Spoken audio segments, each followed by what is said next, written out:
What's good, everybody? How y'all doing today? Let me get a mic check. Let me get a mic check if I'm loud and clear.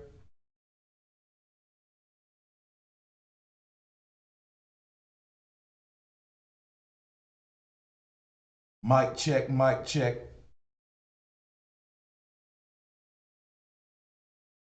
Today we got something very powerful for you guys, and I just want to say thank you so much for your patience.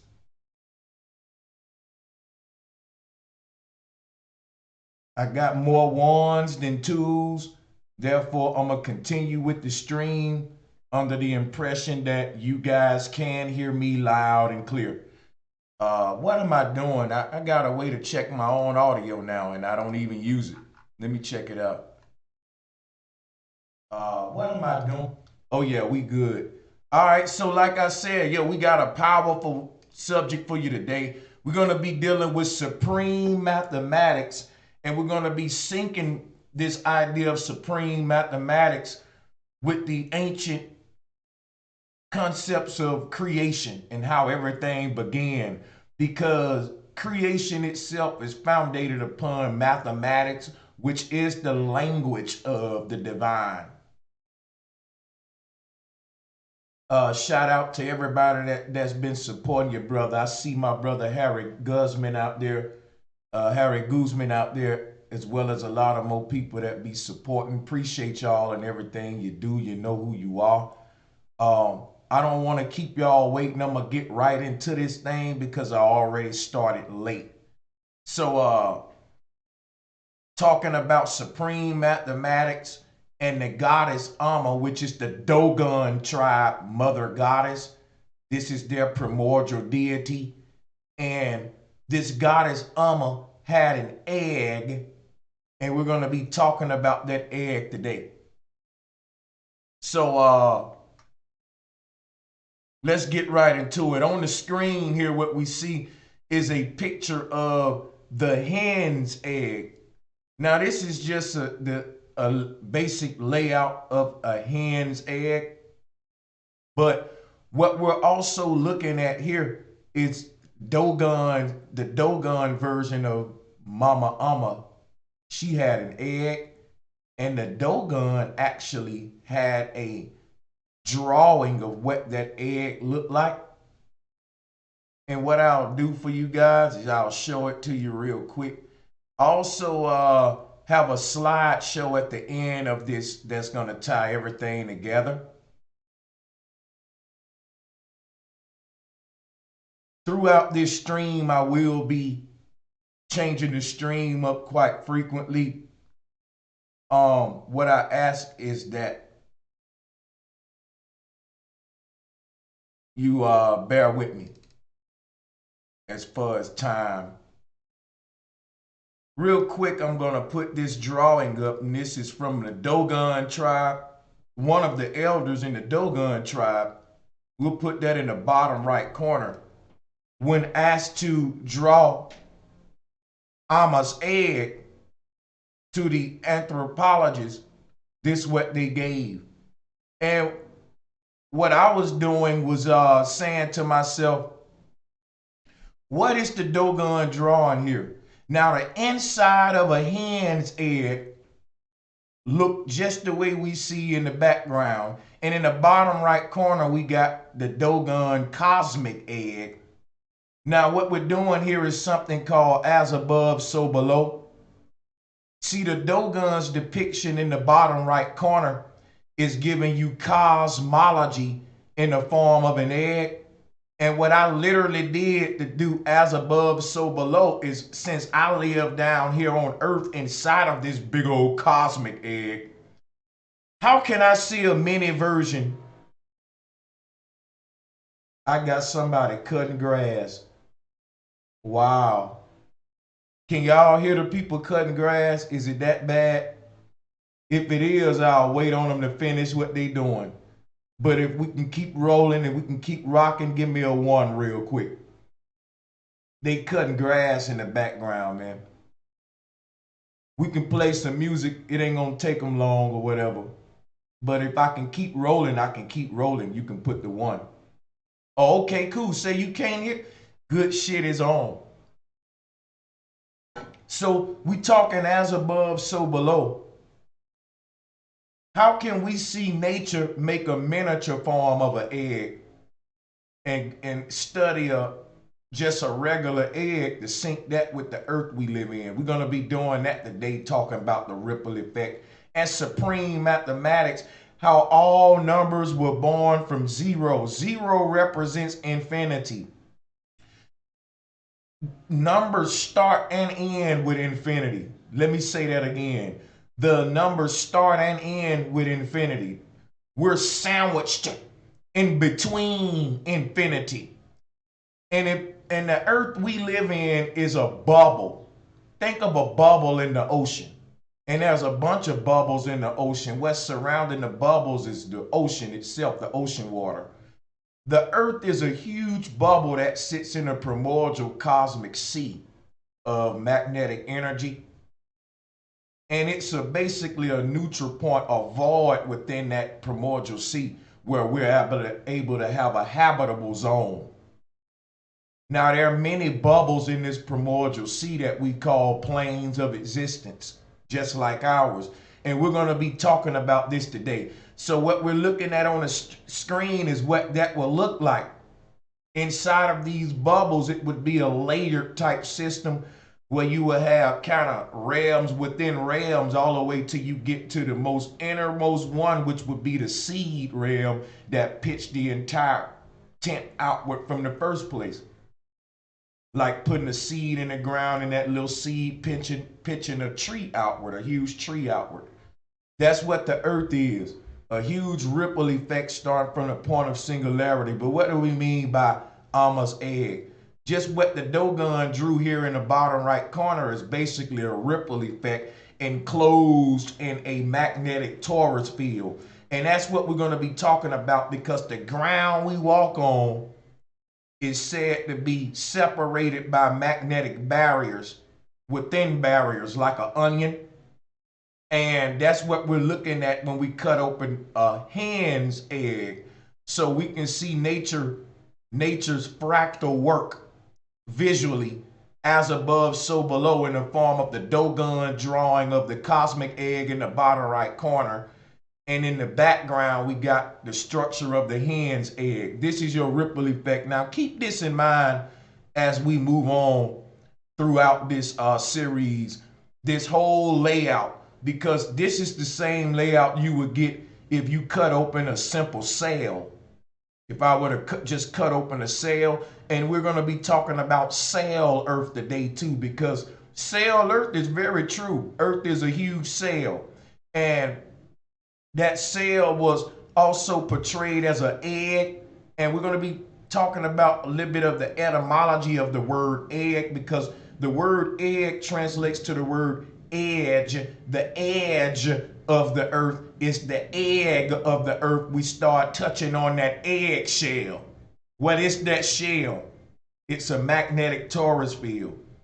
Shells are around eggs. A shell is around the earth, and the earth, the ground we walk on, is a dielectric inertial plane, but it's a ripple effect because it's separated. This ground is separated by systems of different shells within shells. And you can see from a top view is what we're looking at here, the structure of a hen's egg. But if you look at these bottom layers, you can see that we're cutting open a hen's egg, looking down at it from a top view. And it would be like standing over a river, dropping a rock into the river, looking down at a ripple effect. And that's what I want to keep in your mind as we move out throughout today's mystery school. So hit the like button and let's go ahead and kind of change the screen up and start sharing, getting into some deeper science here. We'll work our way up into the supreme mathematics of it all. Now, I'll keep this Dogon's egg there, but we'll move it for the moment till we need it again.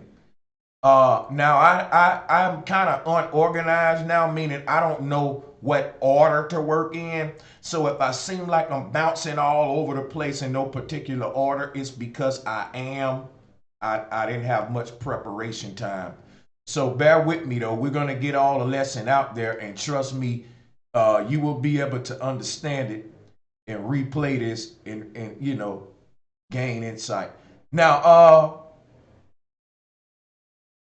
what I want to do at this time with the first slide, let me take this off.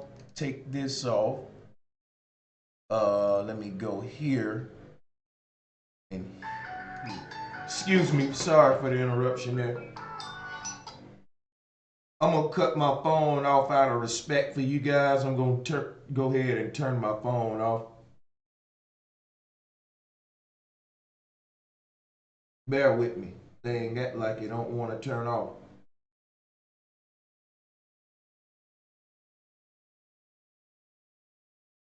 All right, there we go. Sorry about that.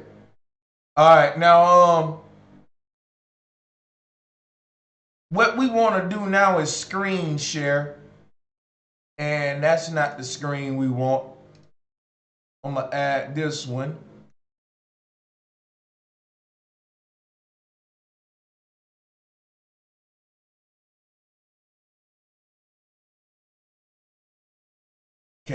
Okay, bear with me.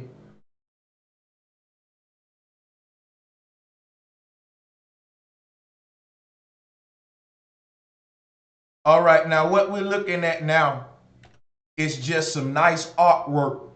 And this is the spirit of Ogo leaving the ether, entering Amma's egg. This is artwork that shows a soul entering the earth. But what we're also looking at is a sperm cell entering the egg. So how do you enter the earth? A sperm must enter an egg. It's a simultaneously gateway. It's a portal. It's a micro macro action that takes place on at the same time on different realms. I'm gonna say it again. Is one action that take place at the same time on different planes of existence. These different planes of existence occupy the same space. So as the sperm entering the egg, the soul is actually entering the cosmos on a macrocosmic level. As the soul enters the cosmic egg, the sperm enters the mother's egg, and is one action happening in micro macro at the same time. That's how you get here.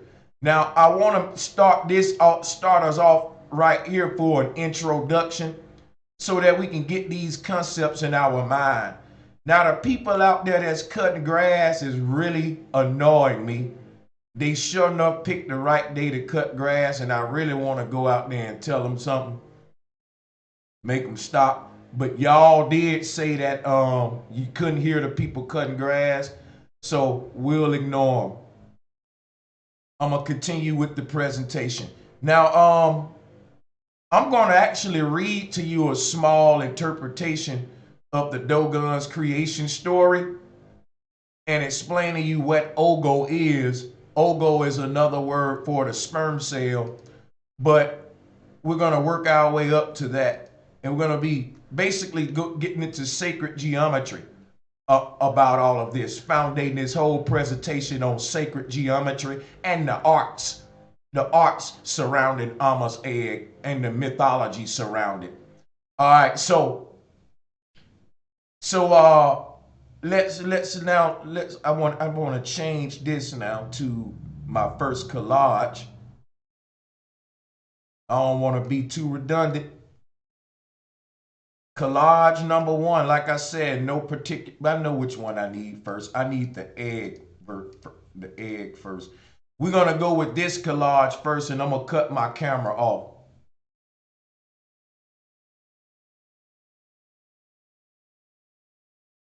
All right, now I got a lot of work to do, so I'm gonna get right into it.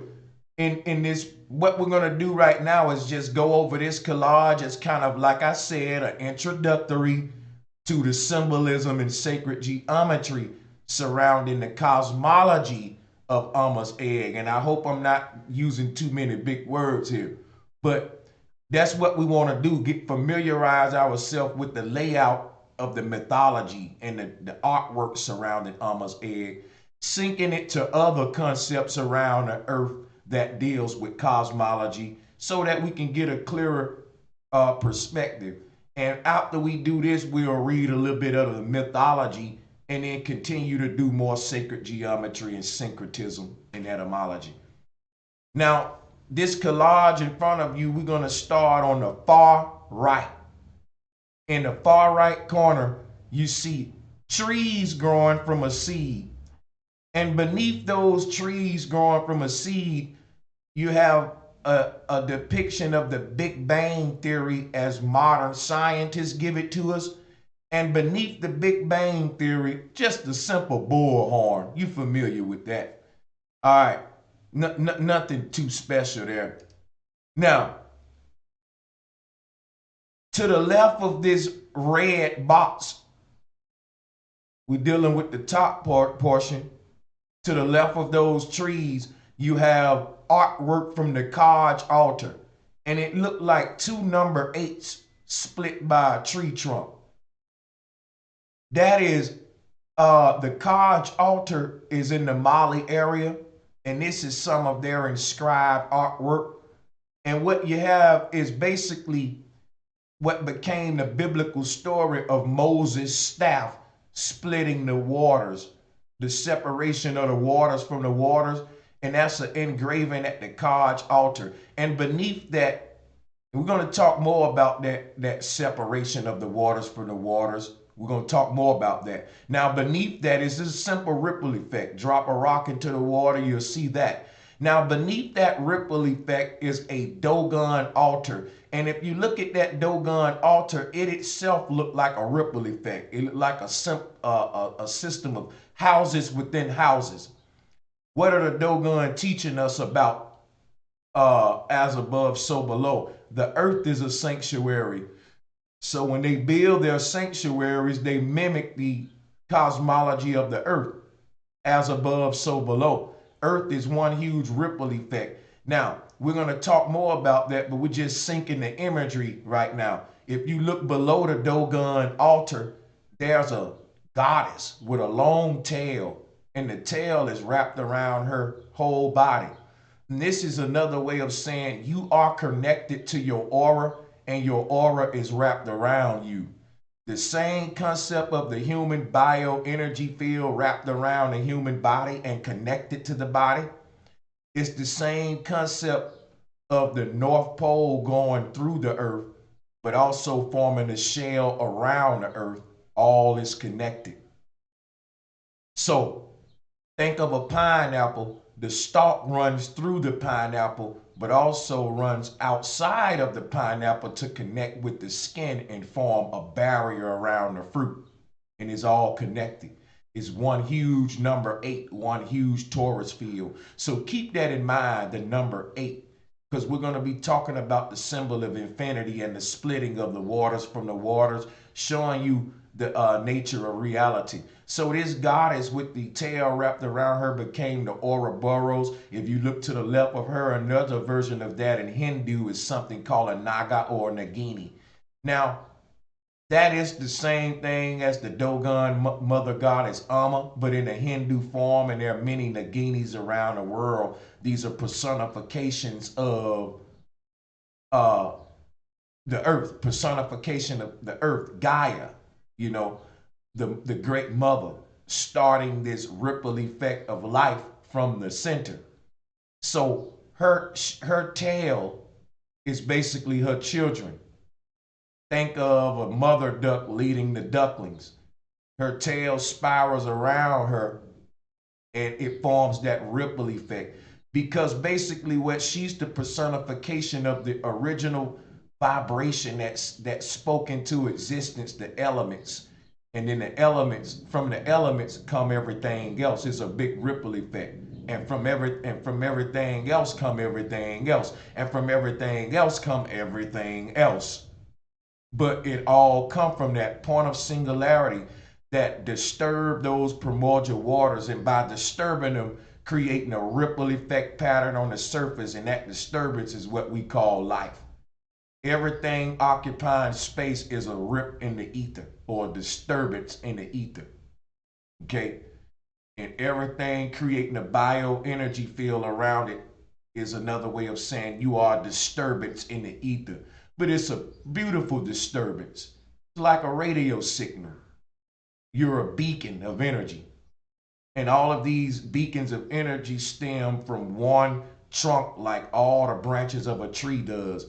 And that's what this artwork represents. So we talk about this Nagini, and you can sync this Nagini or Ouroboros. Basically, that's what Amma is, the Ouroboros. But if you look at her egg, it's the same thing she represents. It's a fractal code, and it all represents the same thing on different levels. So if I show you a cell under a microscope, it's going to look like a ripple effect with all of the mitochondrial DNA being born from the center DNA strand. And we'll get into that later. We'll compare a cell to the earth and to Amma's egg.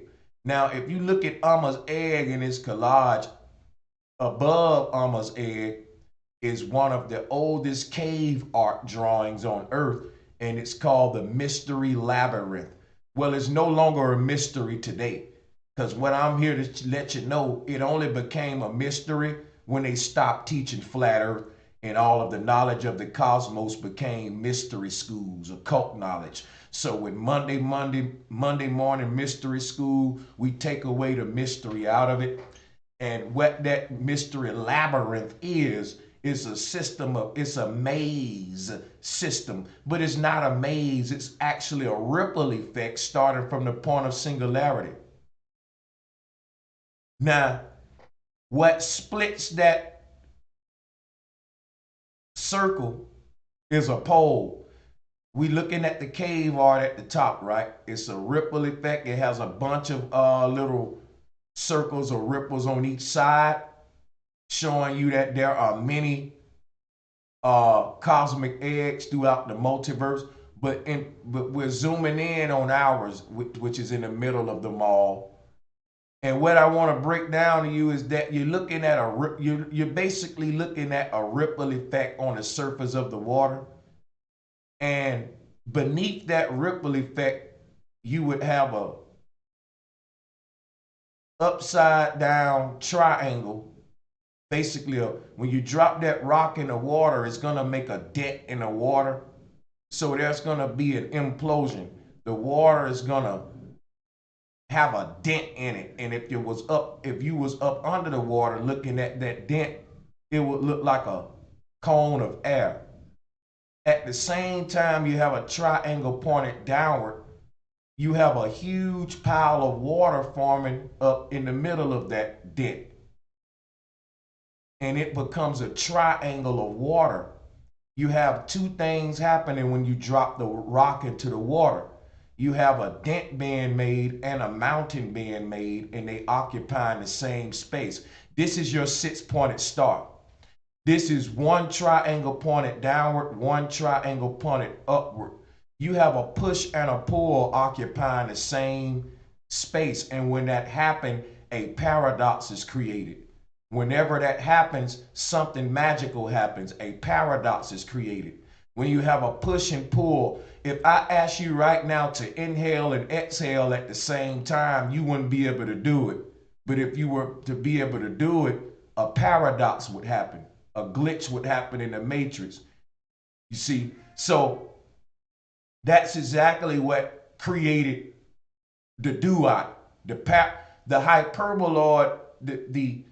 It's another way of saying it can be both things. It can be different and the same. Something can be different and the same, and that's the mystery of creation.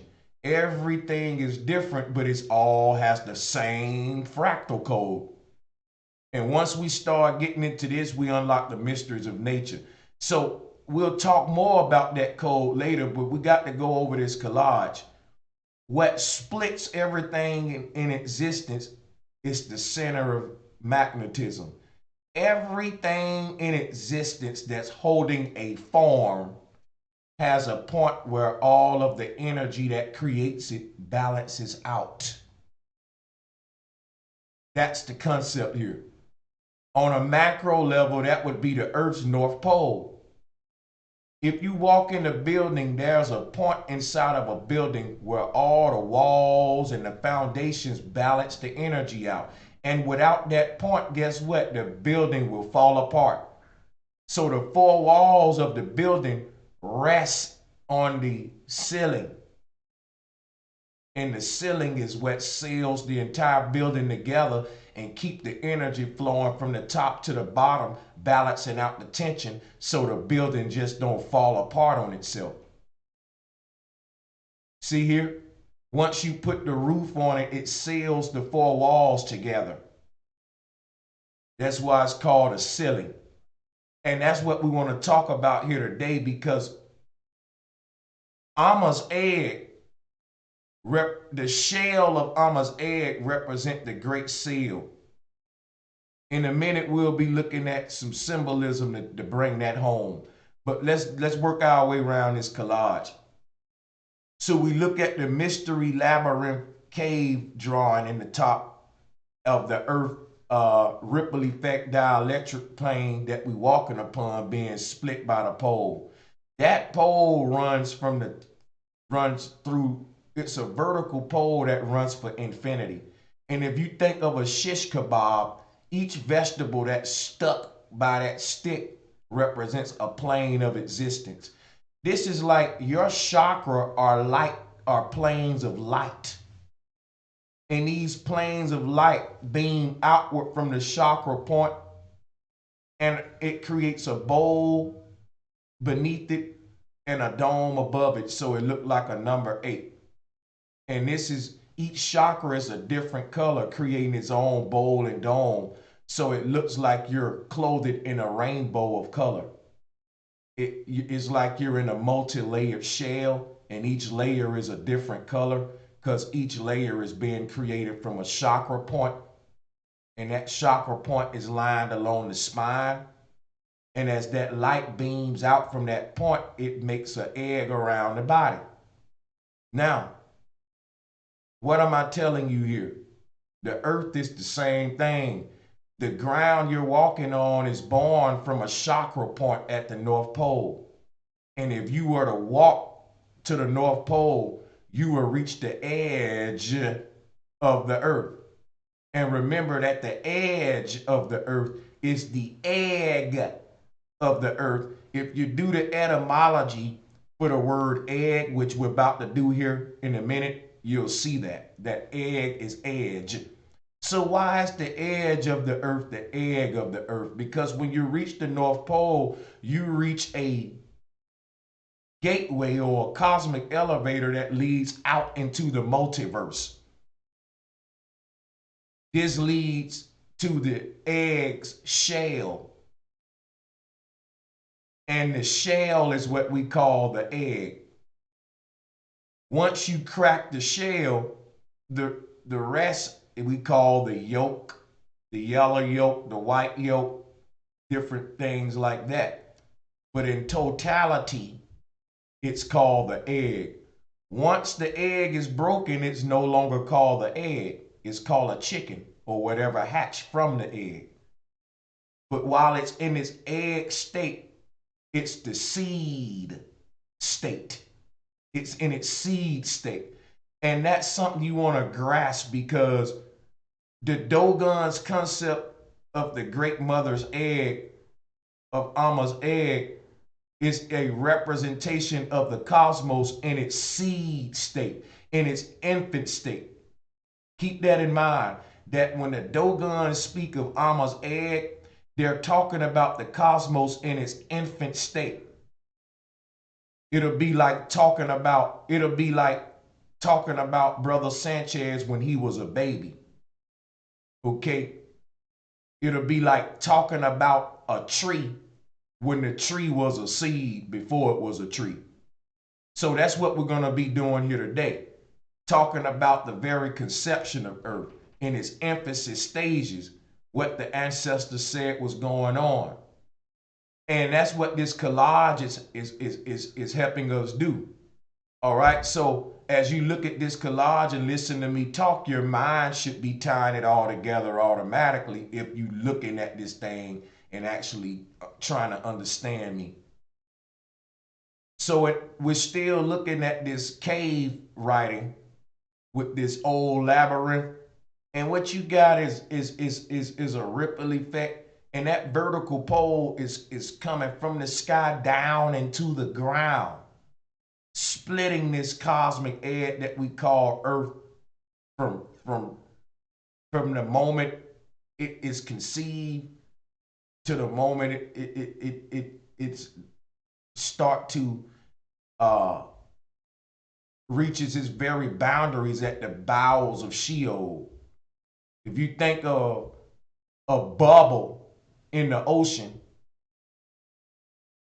let's think of a huge ocean, and let's think about a bubble the size of the United States. A bubble so big that you can swim inside of the bubble and lay down and you can breathe now because there's air inside of that bubble, right? So you 100,000 feet under the ocean, but you can breathe and you can relax because you in a huge ass bubble. And that bubble ain't gonna pop until it reaches the surface. So you good. By then, when it reached the surface, you at home. That's where you want it to be, right? So this bubble is like a vehicle. If you was buried under the ocean, under 100,000 feet, and you couldn't breathe, but you saw a huge ass air bubble the size of the United States, and you swam in it, then you can start breathing and you can hitchhike inside of that bubble and ride up to the surface in that bubble. Basically, that's what the earth is. The earth is a huge ass bubble inside of a sea of darkness, and that darkness is magnetism. Primordial seeds of new is infinite magnetism or infinite potential, and new worlds are born. So the bubble is formed in darkness. Whenever the creator have an idea, what happens? The bulb appears above the head. You ever saw that in a cartoon? From darkness come light. That light bulb is a light bubble. Bulb is bubble. So Earth is a light bulb or a light bubble suspended in a void of magnetic primordial energy. And that's what I want you to grasp in your mind as we look over this. Inside of that bubble, the bubble is split. All right, it's a huge circle, but it's split. And the bottom half of the bubble is filled with water. So it's a bowl of water. And you can see ships sailing on it. We call it the ocean. And its flat surface it has a flat surface because contained water has a flat surface. Non-contained water, well, it runs. And it don't have a flat surface because it's running like a waterfall, okay? But when you contain it, it has a flat surface. So the waters of the earth is contained in something, and that is the shell of an egg. But what is that shell made out of when we talk the Amma's egg? Again, it's made out of electromagnetic energy. When you look at a bubble in the ocean, what is the bubble shell made out of? The same thing the bubble made out of, air. So in a sense of a bubble in the ocean, it'll be another way of saying electricity inside of magnetism. If what's surrounding the earth is a huge dark sea of pure magnetic energy, then the earth itself within that sea is a spark of electric light. Simple. Darkness and light. Darkness being magnetism, light being electricity. So magnetic electricism, electromagnetism, however you want to call it. Okay, yin and yang, light and dark. Okay, so that egg is split just like you see in these images. The egg is split. It's split by itself though. Because if I ask you what splits a tree, you would say the trunk. It ain't nothing separate from the tree splitting the tree. It's trunk that's splitting the tree, just like it's your spinal cord that's splitting your body. It's your spinal cord that's separating the left side of your body from the right side. It's your pineal gland that's separating the left eye from right eye, left brain from right brain. That splitting is the hyperboloid on all fractal levels of reality. On a macro level, it is the spinal cord of the earth would be the North Pole that splits this reality at the center, but is still connected to the outer barriers, like a pineapple stalk and the pineapple skin. We are the fruit in the middle. And if we go to the north, we reach the stalk of the pineapple. And if we go to the south, we reach the skin of the pineapple. And the skin is the end. And the egg or the North Pole is the edge.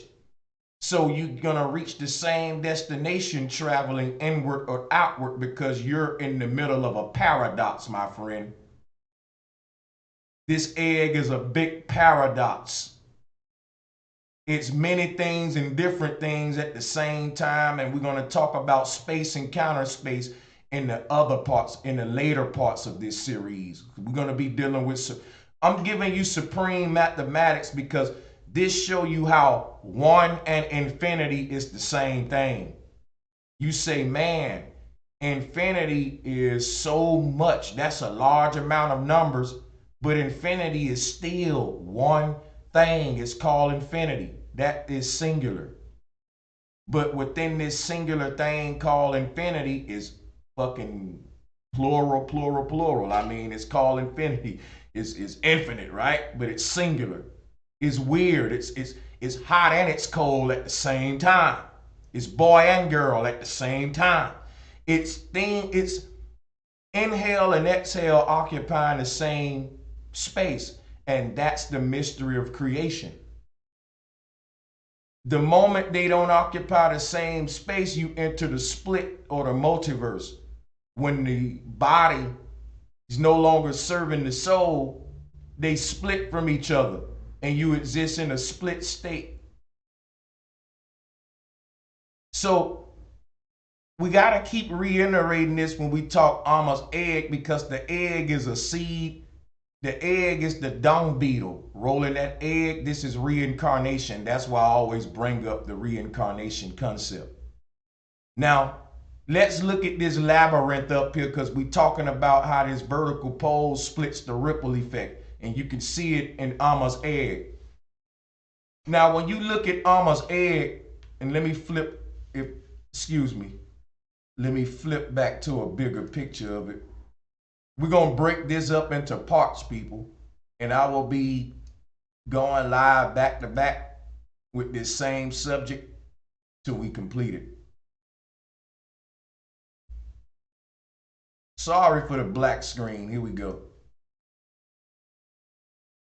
Now let's look at Amma's egg here, and you see it's a ripple effect. Now this is your all-seeing eye, but why does it seize all?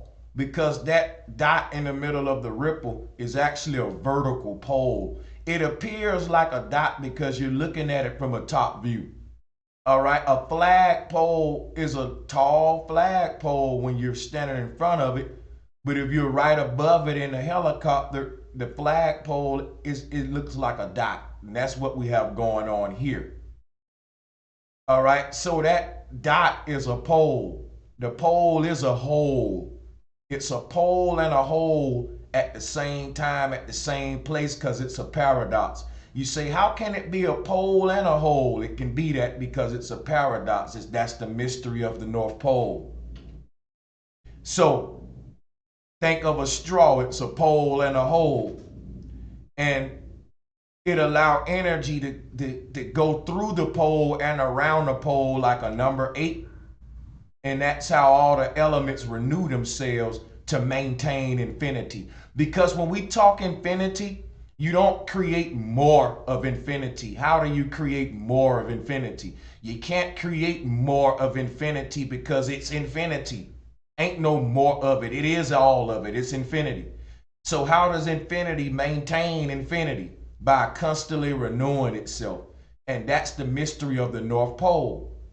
It's the place where all the elements constantly renew themselves every second. So every air, every, all the breaths of air you take is recycled air. And when you exhale that air, you're going to blow it out your mouth and it's going to blow out into the rest of the atmosphere. And, excuse me, that air, when you exhale, it's going to come out of your mouth, join the air around you, and that air is going to the middle of the earth where it's entering the vortex, and it's making a journey outside of the earth where it's cleansed and recharged, and it's brought back in, and everything is constantly recycled at the middle of the earth. Without a recycle bin on your computer will become useless because it'll fill up with so much junk that you couldn't get rid of. Imagine a house without a trash can. It'll be a nasty house. The earth has a place where everything breaks down and get cleansed, and that's the North Pole. So if you think of a wash machine turned on, the center of tension would be the middle. If you're looking at those clothes spinning, they stick into the wall of the wash machine, leaving a void in the middle. Have you ever washed clothes before?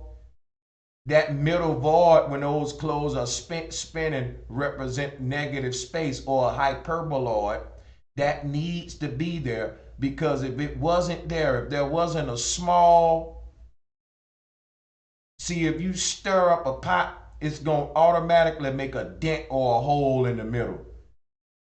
And that's because when you stir it or you disturbing the water, you're moving the water from the center to the edge.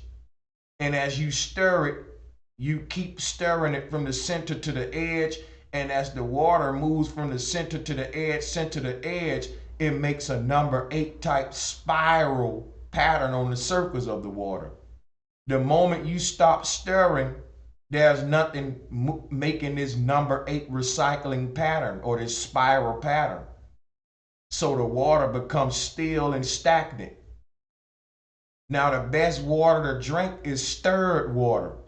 Before you drink your water, you need to swivel it around, stir it up in the cup a little bit to charge it. Why do we stir things to charge it? Well, it's kind of like someone throwing water on you to wake you up. Or when you wake up in the morning, the first thing you do is go to the water, put water on your face. It's kind of like to stimulate you, to activate your potential. Okay, the same reason we put water on the seed. If you don't put water on the seed, you don't wake the seed up, and the seed don't become a tree. That huge tree stays asleep inside of a small seed because you didn't activate the seed with water. The water represents the stirring, the activation, So the stirring of the ether is what creates this ecosystem, and an echo pattern or echo pattern is a ripple effect. So Amma's egg is a ecosystem of worlds within worlds, echoing from the point of singularity. And the reason that I'm using the word echo is very, very, is a method to my madness. Using the word echo because all religions speak about creation being spoken into existence. Sound is vibration. Vibration is ripple effect. Ripple effect equals life. So come on, let's go to the top left corner of the collage, and we have the Norse tree of life, since we're speaking of life. And you can see that is indeed a tree. And like I told you earlier, what separates a tree from itself? The trunk. So in the North Tree of Life, we see that vertical pole going all the way through the tree. Now that X represents a horizontal plane of existence where the tree makes impact with you have vertical energy making an impact with horizontal energy, and when that happens, you get a point of impact, and from that point of impact, a world is created. This is what's happening in the multiverse. You have a huge primordial sea of darkness, and within that darkness, lights are coming on, new worlds. Now, you think of a polka dotted pattern. Each world is connected, and this became a game called Connect the Dots. Each world is connected. Now, what creates a world is when the magnetic energy or the darkness, what we call in darkness, right, becomes conscious of itself in any given area of this infinite primordial sea of a potential. So all that exists is potential. And what we're talking about, light being born out of darkness, is just a matter of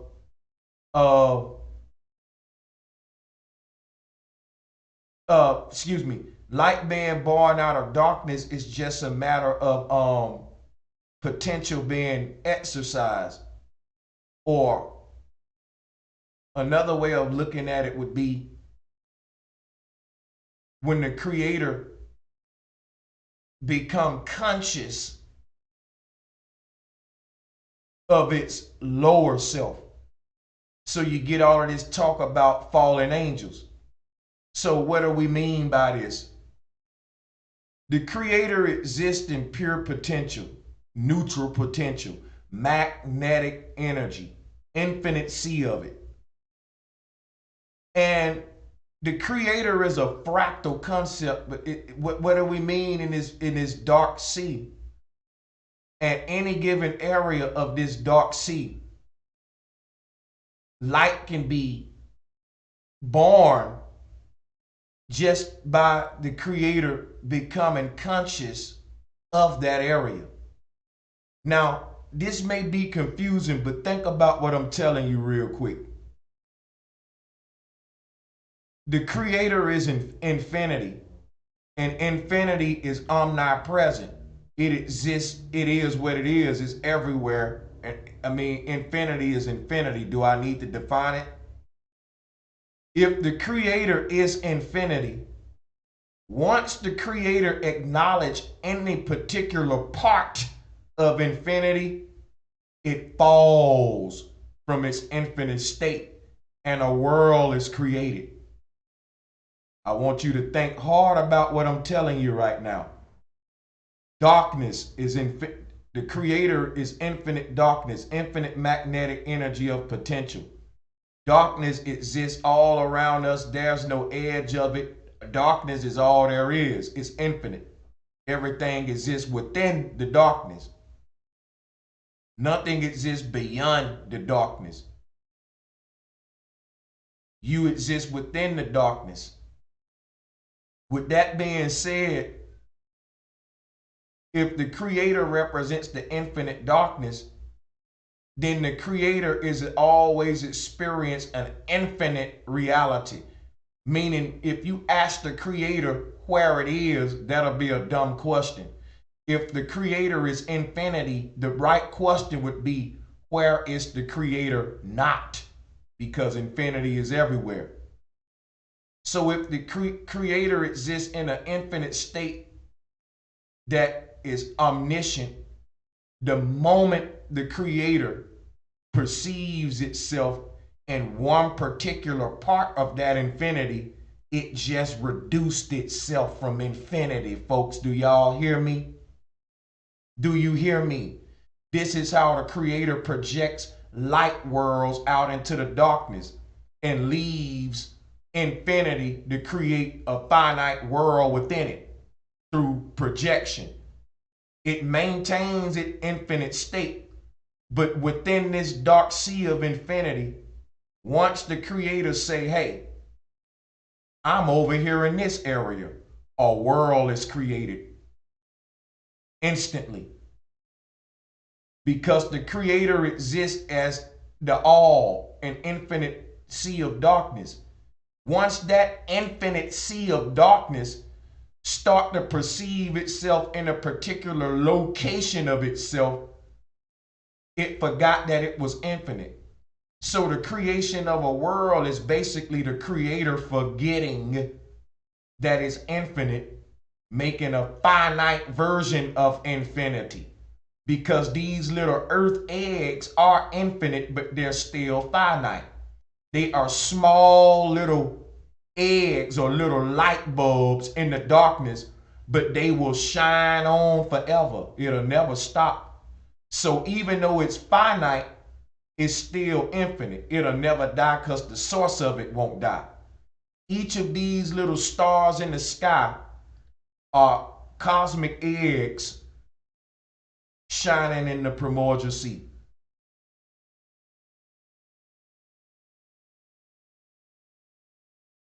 So each of these stars were born from a point of singularity. And each of these beacons of light born from the center can be seen as a branch born from the trunk of the tree, or the light rays born from the source, which would be the bulb itself. You see, the bulb creates the rays, and the rays in return light the room. It's a trickle down effect or a ripple effect. The darkness creates the light. The light exists as the elements in all of creation. If you think of the Christian story of creation, it speaks about the elements being spoken into existence by the darkness. The darkness, once it becomes, like I said, conscious of itself, creation is formed. Now, once the darkness see itself in any particular location of infinity, a world will be created in that particular area of the void. After that world is created, it's this dance of the Most High, knowing that it's infinite, forgetting that it's infinite. Knowing that it's infinite, forgetting that it's infinite. And this play out like a bunch of lights just coming on in the darkness. Just imagine being in a dark, just void, darkness all around you. And then these lights just start popping on one by one. Bing, bing, bing, bing, bloop, bloop, bloop. Light ones, dim ones, not so dim ones. Ones close to you, ones far away from you. Just popping on, boom, boom, boom, boom. That is because the Most High keep forgetting that it's the Most High. It's an infinite thing of forgetting and remembering. And that forgetting and remembering is push and pull, ping and pong, yin and yang. That is the dance of life. Okay? A beautiful thing. So this is the creator connecting the dots. Now, when we look at this collage in front of us, X marks the spot. Everywhere the light comes on marks the landing of the consciousness of the source. Like if you throw a rock into a water, the ripples will make a 360 around the rock. And you can trace those ripples back to the source, what created them. That's why all of our compasses point to the North Pole, because they're tracing magnetic ripples of energy. Think of a sine wave as a ripple. If you were to cut open a ripple effect and look at it from the side, it'll look like a snake or a W or just a wave. So it's these waves of electromagnetic energy that's creating every second. And the compasses are detecting that energy, and they're looking for the highest concentration of that energy, and it's pointing toward the North Pole. Just like I always tell you, fill up a kitchen sink with water, pour it a drain, and the most of the water will start to accumulate around the edge of the drain. They call that the event horizon when they deal with black holes. The center of uh, Amma's egg is a black hole, but it's really a black pole. Remember, it's a paradox, so it's a hole and a pole. All right? And what do we mean by that? It's a pole that's made out of a hole. Okay, what do you mean, Brother Sanchez? If I dig a hole in the ground, you will see a dark circle on the surface. You don't know how deep the hole is till you fall in it. You know it's a hole because you see this darkness breaking the surface, right? So at the middle of the earth, the sky falls into the ground. The darkness behind the stars can be seen as whole energy on all levels. This is the dark energy that they're calling ether. It makes everything whole, but it also acts as a black hole. Black darkness represents wholeness or the void of renewal. So it's a whole and a whole. When we talk about a paradox, it's being a pole and a hole at the same time. It's because it's a dark tower or a dark pole. What are you saying, Brother Sanchez? I'm saying it's a pole that's made out of darkness. So it's a pole and a hole at the same time. It's a paradox. As you travel to the North Pole, you walking into the night sky. All right. So you walk into the pineapple stalk, that which grew the pineapple. If you was walking around the inside of a pineapple and you walk to the very middle of the pineapple, you would be at the stalk and you would be at the point where it actually grew the fruit itself. That's the part that was connected to the tree branch, growing the doggone fruit. So as we journey back to the North Pole, we journey back home to the mother that actually grew this plane of existence. She's the seed. She's the one that separated the waters from the waters because the North Pole separate all of the waters of the earth. Just like we see in this collage. And it not only separate the horizontal waters being the oceans, but it separate the ethereal waters above from the waters below. So the North Pole is a cosmic boulevard, a crossroads, where everything and everyone travels in and out of the earth and renew themselves at this point too, as well. There's a renewing. So as we travel back to the North Pole, we travel back to the mouth that spoke the ground that you're walking on under your feet. Therefore, when you reach the North Pole, you reach the edge of the earth because there is no more ground to walk on. Everything you see was spoken into existence. That's another way of saying it was created from a point of singularity. Therefore, when you reach that point of singularity, there is no more creation. You are now in the presence of Creator. I'm going to say that again.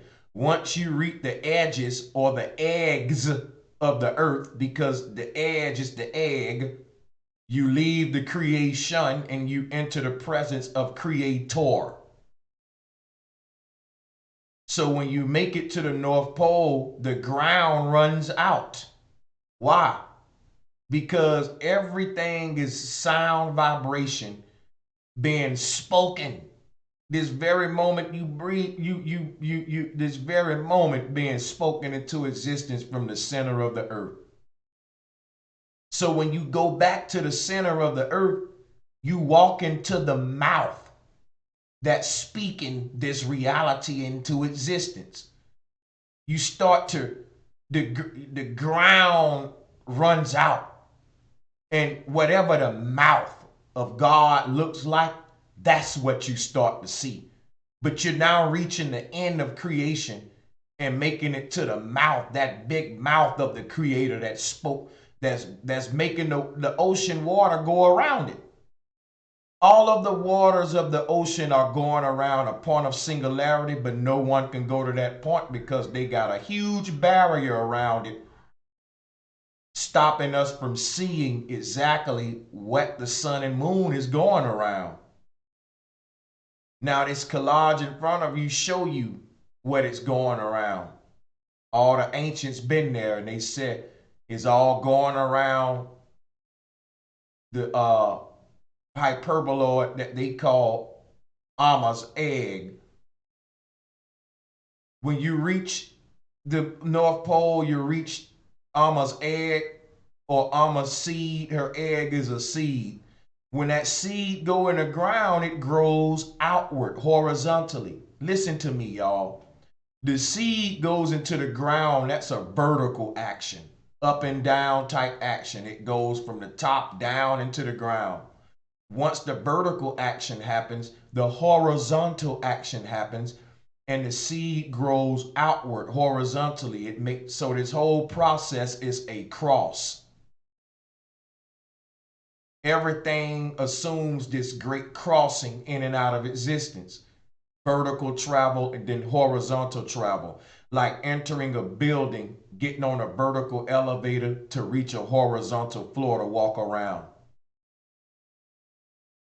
So that's what we're dealing with here. When you go to the North Pole, first of all, you're traveling to the North Pole. When they say all roads lead to Rome, is really all roads lead to home. If you look at the dot in the middle of this cosmos, all the roads lead back to where they all was created.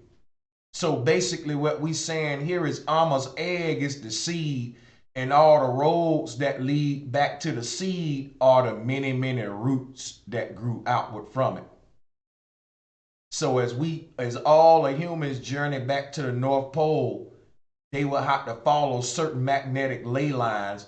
Now these magnetic ley lines are invisible, but there are physical representations of those ley lines. So as you walk toward the North Pole, you just can't go the way you want to go because it's going to be stuff in the way. You're going to have to walk around mountain ranges. You're going to have to try to avoid volcanic areas. You're going to have to walk through canyons. And you're going to have to walk through valleys. And then you're going to have to go around quicksand areas. In other words, you don't you don't travel anywhere on this earth taking the path you want to take. Nature dictates the path that we take to any location based upon the physical features in the way. You may want to just go outside and walk straight to the stove. But if nature got a big ass mountain in between you and the stove, whoop-de-doo, you got to take the way nature telling you to take, and that's walk around the mountain. You don't do what you want to do. You take the path nature chose based upon her making physical features on the surface. That's the path you take. Now, as we travel back to the North Pole and avoid these physical features, we are following the path of least resistance, which happen to be the path of the invisible magnetic ley lines as well. What am I telling you? It's very beautiful.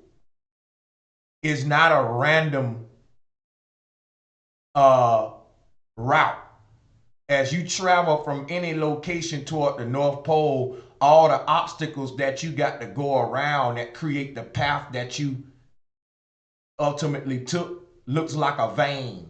Think of the veins in your body. They zigzag and curves and it's never a straight line because they got to go around stuff to get this blood through. It got to go around this organ, wrap around that organ, go through this tissue. So your veins look like road systems. Our roads look like vein systems because we can't do what we want to do. When they make these roads, it ain't smooth. They got to go around water aquifers. They got to go around jungles and go through mountain ranges. And the road gonna zigzag because nature making you make it zigzag. The zigzagging is life. Why am I telling you this? Because if we travel back to the North Pole, all roads lead back to home. We all gotta face obstacles. What's gonna lead to these zigzag type patterns? But each of these zigzag type patterns gonna get us back home. And it looks like an eyeball with all the veins in your eyes connected to that dark pupil. That dark pupil in the middle of your eyeball, it's the North Pole, and all veins lead to it. All roads lead to home. So as we travel physically to the North Pole and we avoid obstacles, these obstacles that the earth put in our way is so that the humans physically are traveling the same. See, there's a magnetic energy field and it's invisible. But what's creating that magnetic energy field is at the center of the earth. As you travel to that, the path that you take and the obstacles that you avoid, if we were to actually look at the path that you took under and draw it out and compare it to the invisible magnetic ley line that's leading from your degrees of longitude and latitude to the North Pole, they would be identical. Now, what I'm telling you right now gonna make me a genius, but it ain't gonna make me a genius till I'm dead, because you know you don't get your props till you die. Somebody gonna do that, and that's when they gonna start entering a whole nother level of exploration. Think about what I'm telling you. Nothing is random. Any obstacle you avoid that ain't man-made is forcing you to follow the same magnetic energy lines that the energy flow around the earth. That's crazy, ain't it? Now, I don't want to dwell on that too long. I want to get back to this collage. So you can basically see here all roads lead back to that center point. So if you look in the middle row to the far left, to the left of Amma's egg, you got what looked like a Christian cross or a Jesuit cross or the Hitler swastika. Is actually all of that. But what does it mean? Because that is called an Ethiopian crux. That's the Ethiopian tree of life. In other words, that's the Ethiopian version of the Egyptian lotus flower. So let's sync them together. In the bottom left corner, you got the Egyptian lotus flower. Now, if you were looking at the Egyptian lotus flower from a top view, it'll look like what you see above it, the Ethiopian crux. The Ethiopian tree of life, or the Ethiopian crux, is the Egyptian lotus flower. Now, if you look at that little Nagini snake that looked like a personification of a ripple effect carved in stone at the bottom, you see how it's the great mother in the middle with the tail going around her body?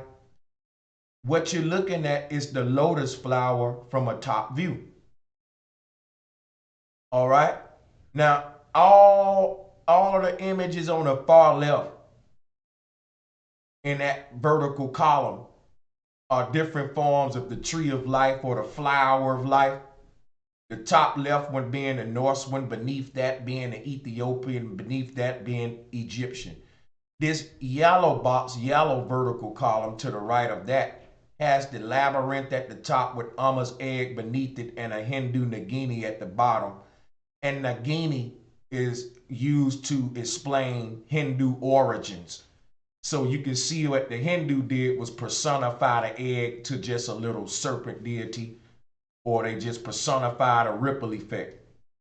If you go on top of a mountain and scream, What makes your voice echo is it as it travels through the different layers of the atmosphere and reverberate outward. So,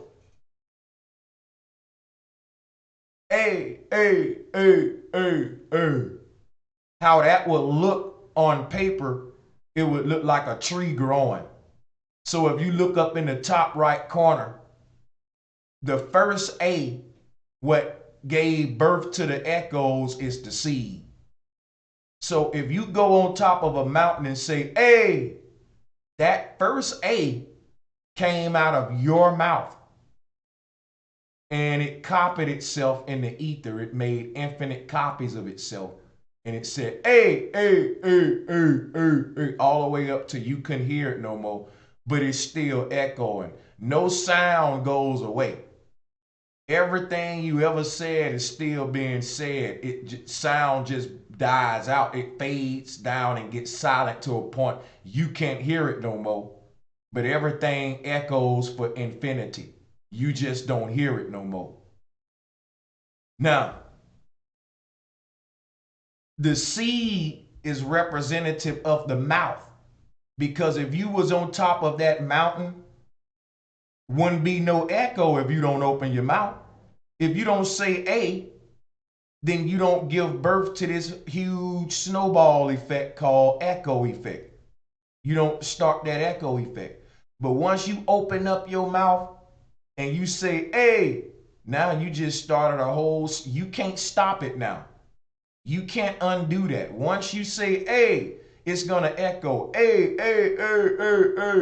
and it's gonna echo so many times that if you wanted to stop it, too late now, buddy, you said it. You can't rewind a ripple effect. It has to play out. So the seed is when you even spoke the doggone word. That's why they said words or seeds, be careful what you speak, because they echo out into the ether. Now the word starts off as a simple, I really don't like that guy. Next thing you know, y'all done shot each other houses up. His mama dead, your mama dead, and the fucking future generation still going on with the war. You can't stop these two families from killing each other based upon that one word. One day, his daddy said, I don't like his daddy. They got to beefing. 2 generations later, them two families still shooting each other up because of the seed that was planted. Everything in reality starts with a word. And that's what I'm showing you here in this collage with the bullhorn and the Big Bang and the seeds and all of this and the ripple effect. The rock touches the water and creates the ripple. If you don't want no ripples, don't throw the rock in the water.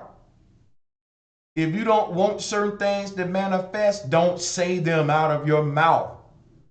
Because your words are the rocks that's being thrown out into the waters of creation. Those waters are the invisible ether that permeates through everything and through everything.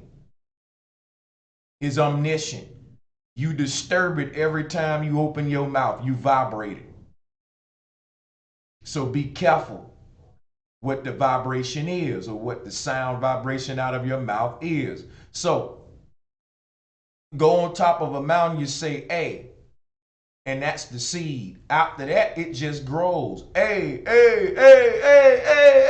it just grows and expands. That's called a ripple effect or echo effect. Earth is an echo system. And the voice that said the first A was the creator. Now, think, if you will, a man on top of a mountain saying, hey, let's visualize the vibration in the form of a triangle. And let's imagine that we're able to lily pad jump on the different A's. Now, guess what'll happen?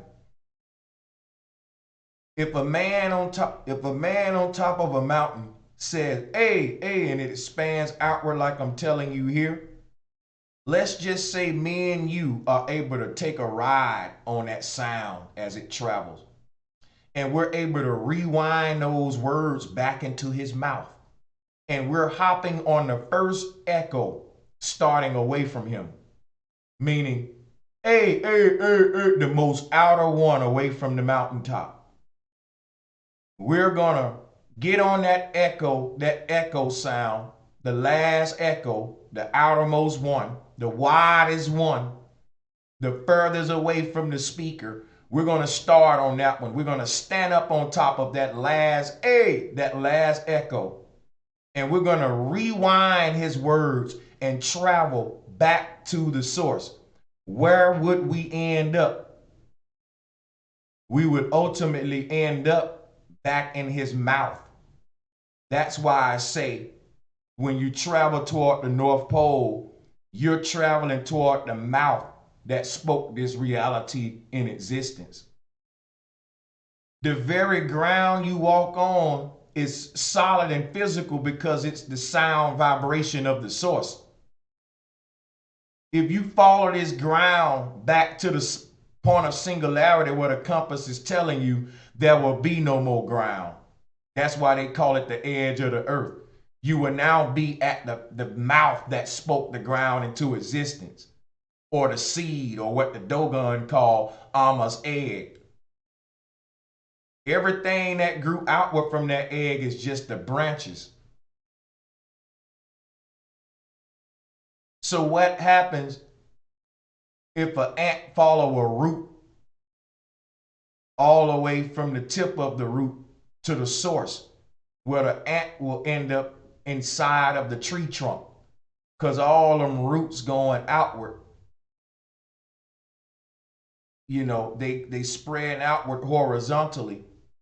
And if you walk toward if you're at the edge of that root, and we know them roots spread out far from the tree trunk. If you got a big tree, the roots can go for miles, folks.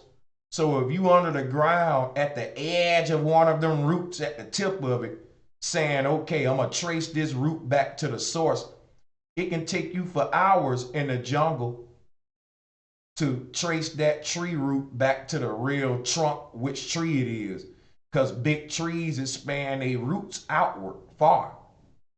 Now you'll trace it back to the trunk, but it may take you a while. So what am I telling you? You can go to the North Pole, but it may take you hella long to get from here to the point that created the earth.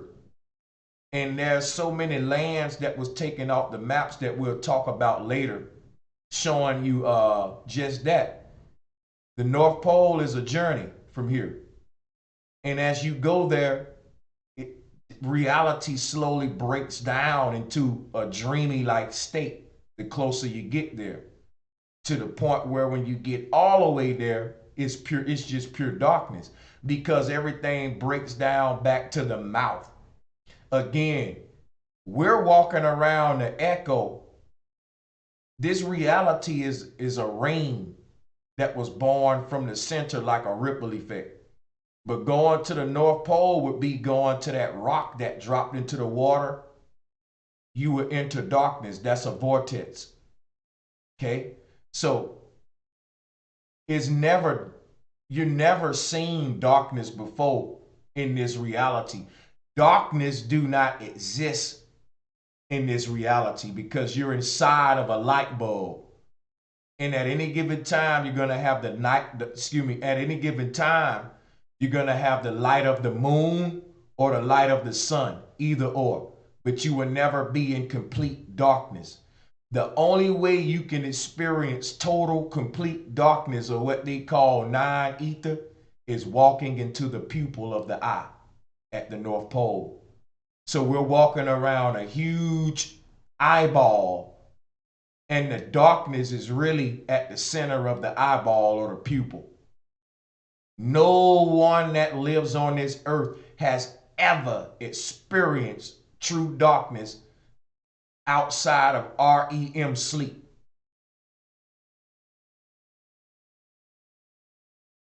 I'm going to say that again. Your body has not physically entered what we call darkness. Darkness don't exist in this realm. Shade exists here.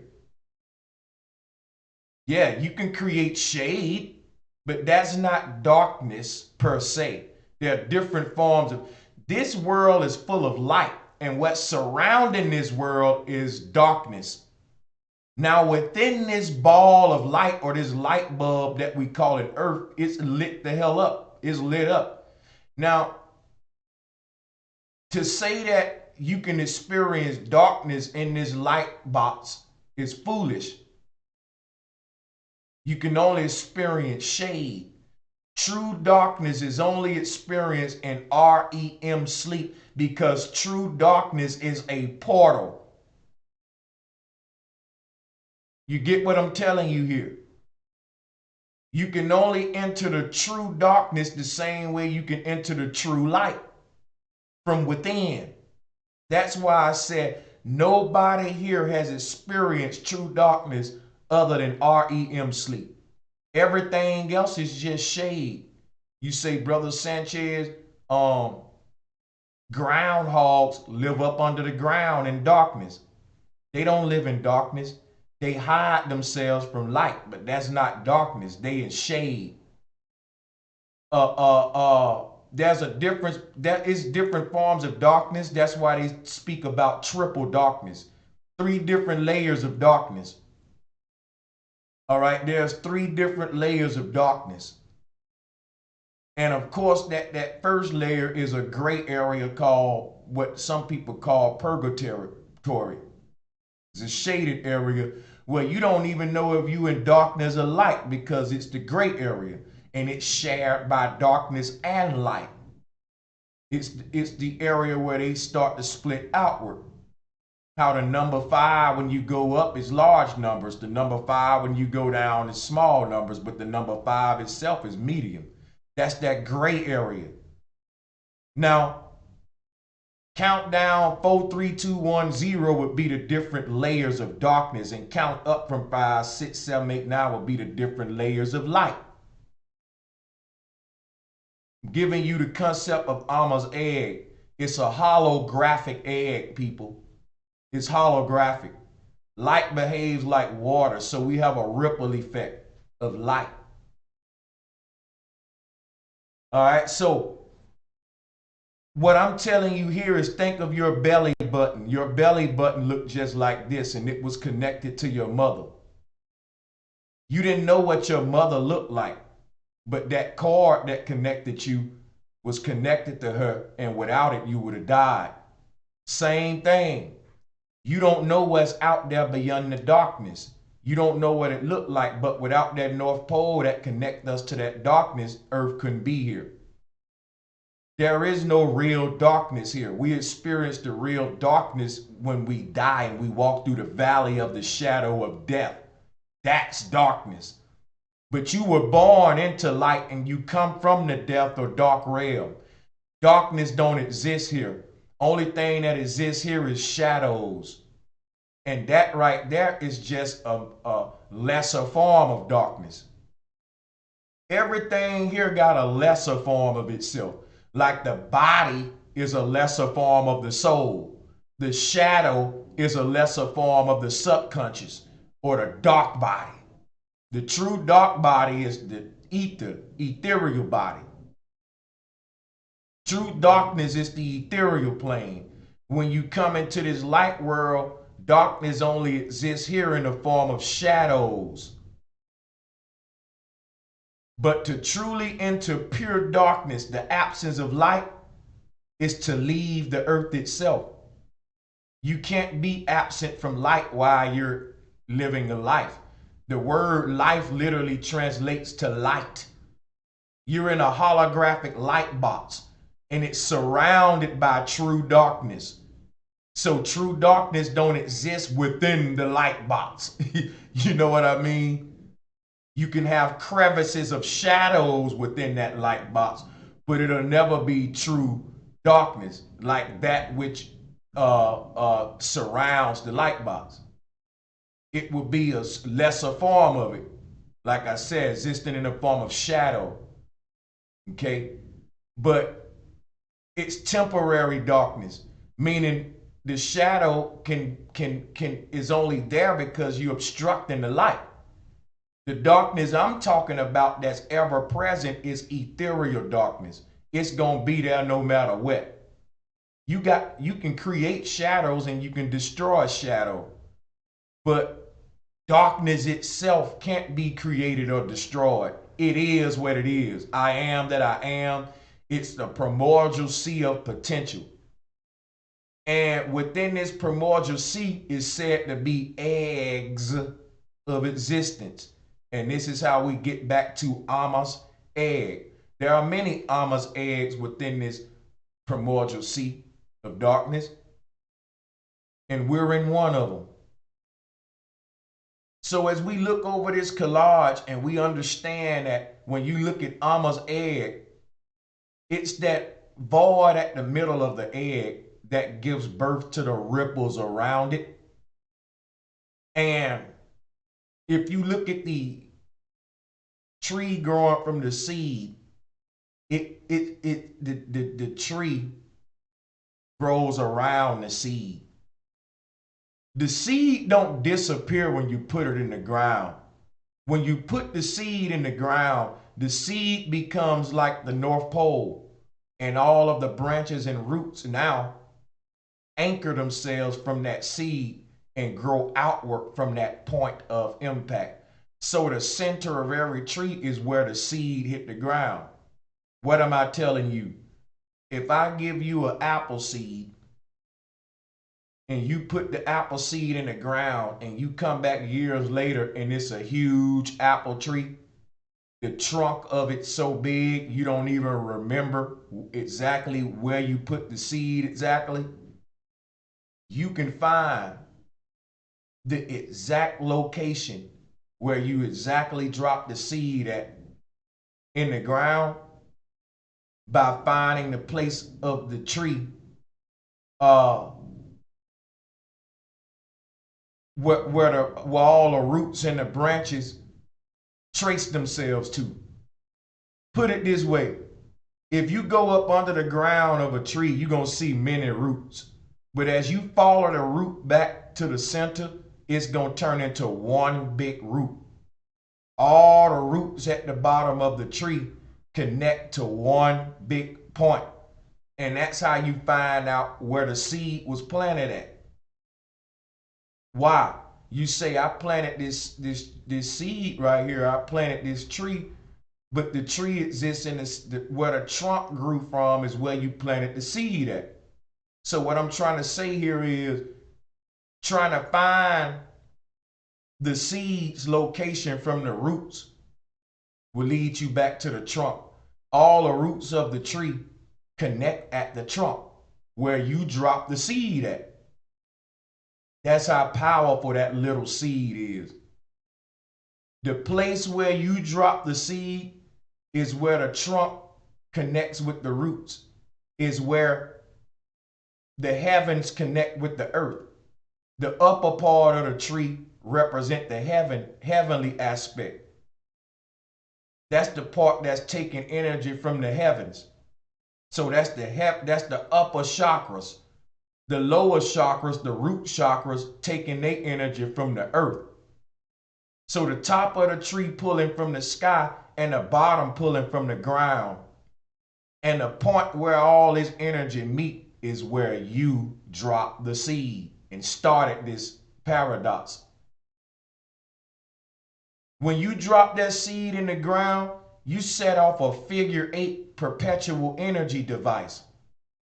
And that tree is a number 8 now, transmit energy through the trunk in and around itself, through the atmosphere and the branches, into itself, through the trunk and out of the roots, into the roots and out the branches and back in again, like the number 8. And all because you did it. The point where the paradox takes place, where the energy is transferred, is the exact location where the planter put the seed in the ground and started the paradox. It's a controlled explosion. So if I ask a child to draw a grenade explosion on paper, you know what the child will draw? A plus sign or an X sign. In other words, a star is an explosion. Everything is an explosion. If you put T at the end of the word star, it becomes start. The star is the spark of everything. The seed of everything is the star or the start point. So if you look at this tree and think of a light bulb, the seed would be the literal light bulb, and the tree itself would be the light rays growing outward from the bulb. You see how this works?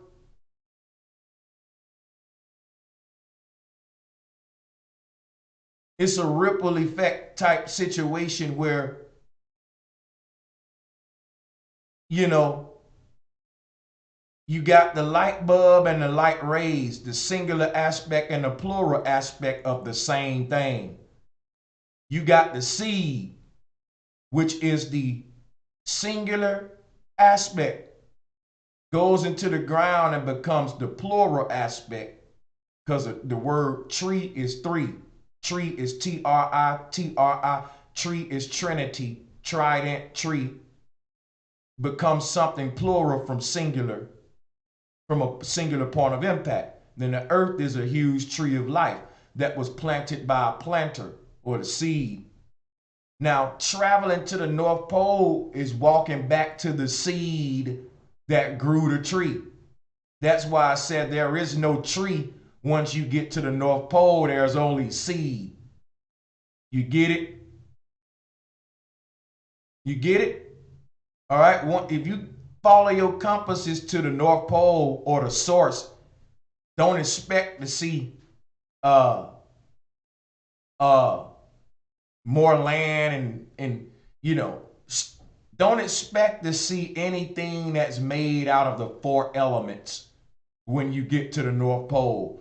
What you will see when you get to the North Pole is whatever it is that created the four elements. But you will not see earth, wind, water, and fire. You will see earth, wind, water, and fire breaking down into this fifth element they don't want to tell you about. That's what happens. You will see light itself breaking down into darkness. What am I telling you? At the North Pole, there's a huge tower of darkness leading from the inside of the ground to the sky, connecting our earth plane of existence to the ethereal multiverse like a shish kebab. And the stick that connects the meat or the vegetables on the shish kebab is a stick made out of darkness. When you get to the North Pole, that darkness that created this light world is now becomes visible. I told you earlier that you don't experience darkness until you reach the center of the earth. Anywhere away from the center, you exist in the light of the sun or the moon. But once you get in between the sun and moon at that singular point in the middle, the North Pole, 0 degrees, pure darkness. Whatever that is, you will experience. And I think it's the equivalent of REM sleep. It's a portal that separates the worlds.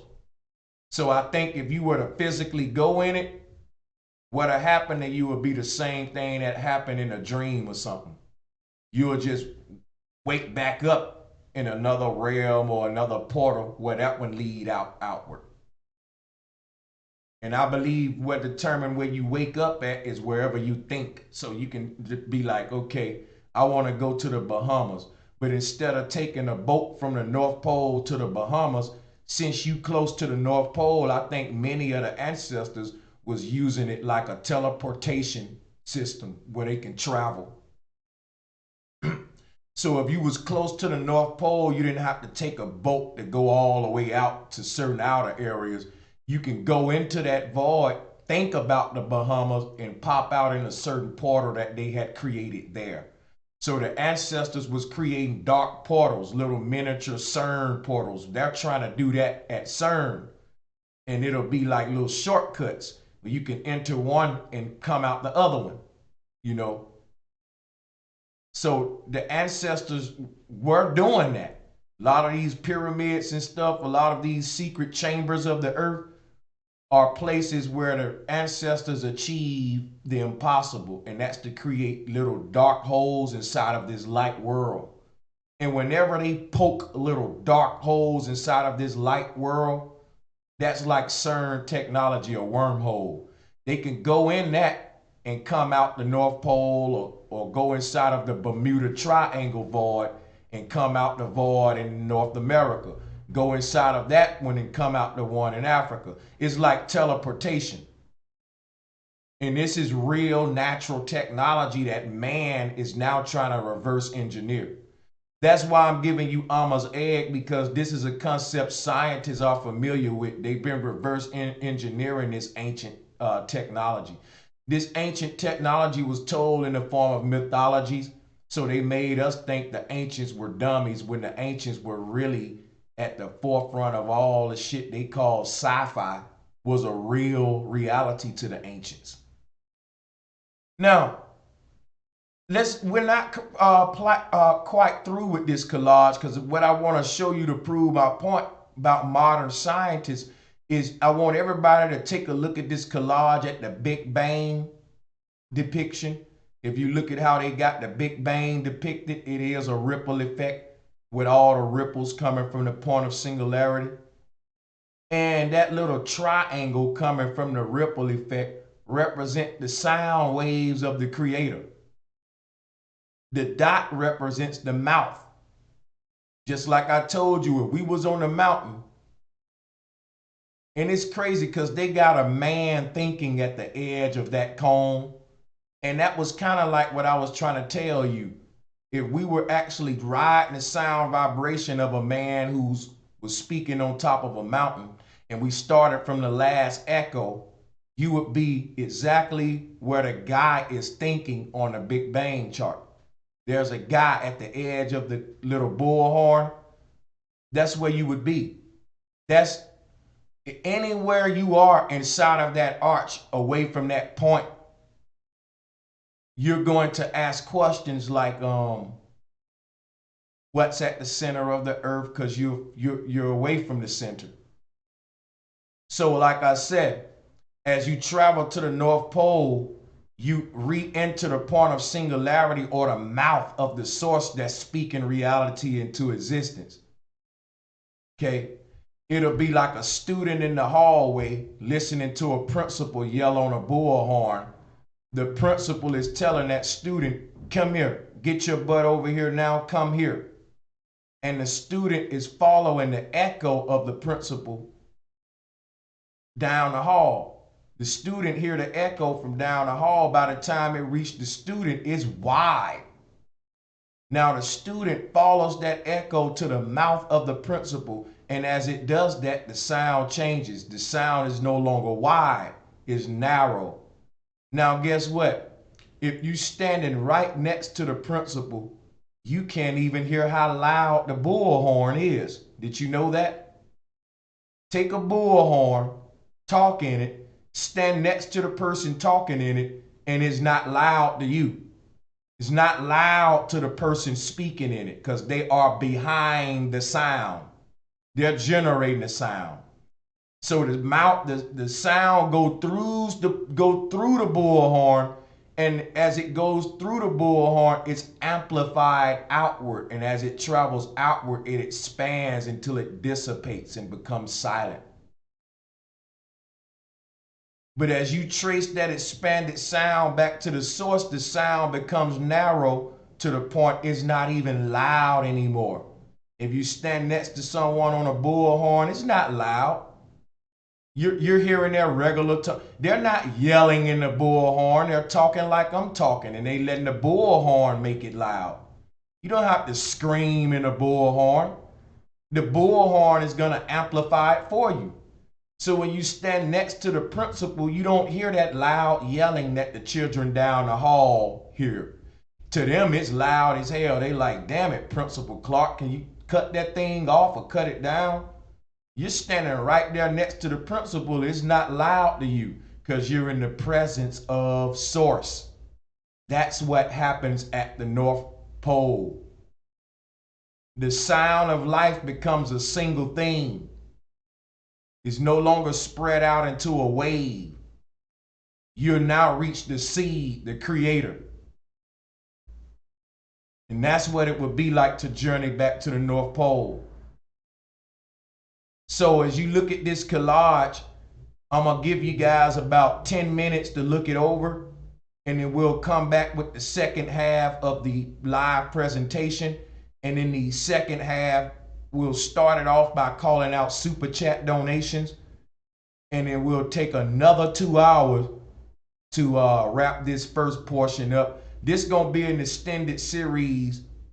I can't complete Amma's egg in one presentation. So expect a part 2 on this because there's a lot to talk about with this. This Amma's egg concept is beautiful. It can be complex, but the way I'm gonna do it, we're gonna crawl with it and take our time. Even if it take a couple series, couple videos, we're gonna have fun and be enlightened, So as you look over this thing, with everything I've told you thus far, your third eye will now tie this collage together in its own way.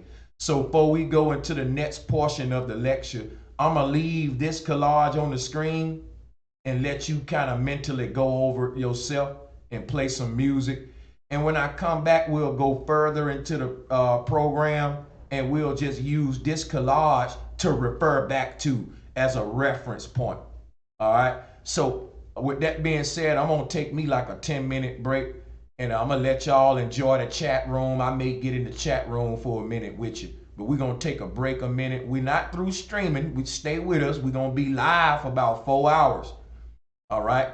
Because I didn't go live Saturday. I didn't go live Sunday. So I'm going to make it up today. We're going to be rolling all day.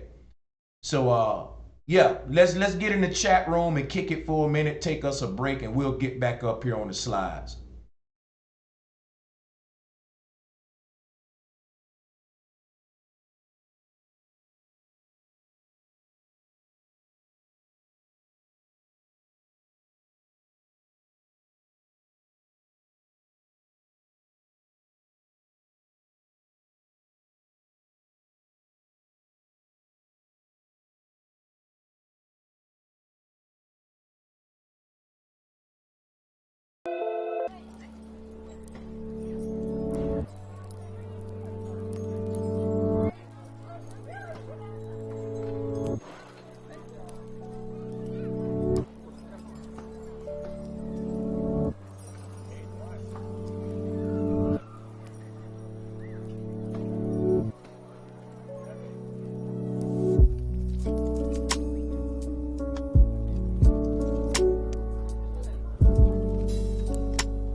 And we are back. Y'all know I don't like to keep you waiting too long. I hope you was patient enough to stick around. I didn't take the full 10 minutes because I don't want to keep y'all waiting. Okay, we got a lot more to go over. And if you read the comment that I put in the chat room, it's very powerful in relation to the lecture today. I'm gonna read it to you. It says, we live inside of a huge bullhorn, so be careful because all of our actions are vibrations that are eventually amplified. Your thoughts are seeding your reality. The thought realm represents this egg. The edge of the earth is the thought realm. So what are you trying to make it to the sky? The dome is inside of your own brain. It's interconnected. The number 8 shows how the edges of the number 8 bend back around to connect the whole symbol with itself.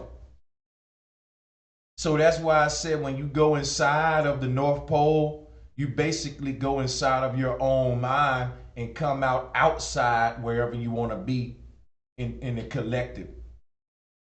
Think of what happens in a dream. When you close your eyes and enter REM sleep, you go within yourself. But from within yourself, you can dream of a place where you're outside. We go inside to go outside. So you go inside of yourself, and now you're walking outside, and you're smelling the trees and wind inside of a dream. There's people walking around, but you're on the inside of yourself having an outside experience. Now, because there's really no such thing as outside. You're always going to be inside a Taurus field. Another way to look at magnetism and the movement of magnetism is, like I said, pure thought. We're not talking about evil thoughts or good thoughts, pure thought itself. And the reason we're talking about that is because what we're doing here is acknowledging the fact that the primordial seat of new is called new. For the simple fact is neutral. It's potential. Now, it is. It don't exist in a certain state because it is. You exist in a certain state as a certain vibration. When we talk about the primordial source, it exists as vibration itself. Okay? And another way you can look at that is,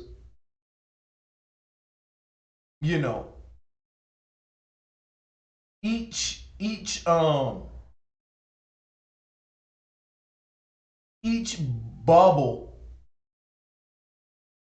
can be defined. It has a shape to it. It can be measured. You can say this bubble is bigger than that bubble. That bubble is more rigid than this bubble.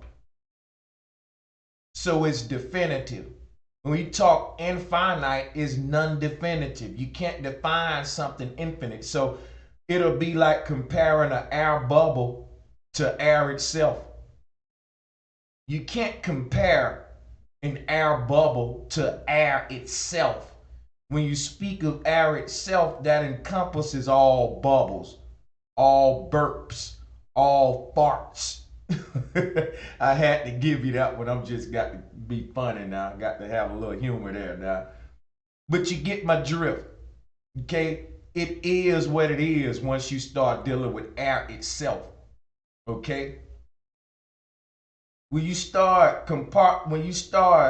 fragmenting air into bubbles, you can define it now based upon each bubble has definition. But air itself has no definition. It is infinite. All right? So that's what we're talking about. Each human is a bubble, but the creator itself, it has no definition, no body. It exists as the total collection of everything there is. And how do you see that? How do you take a look at that? How can you see what that looked like? Something that huge. You're less the size of a germ within it. You're walking around the eyeball of the Most High. And the pupil of the Most High is what you're calling the North Pole. And you want to know, how big is the Most High? Put it this way. There is no body that this eyeball is connected to. It exists as I am that I am in a multiverse full of excuse me. It exists in a multiverse full of eyeballs.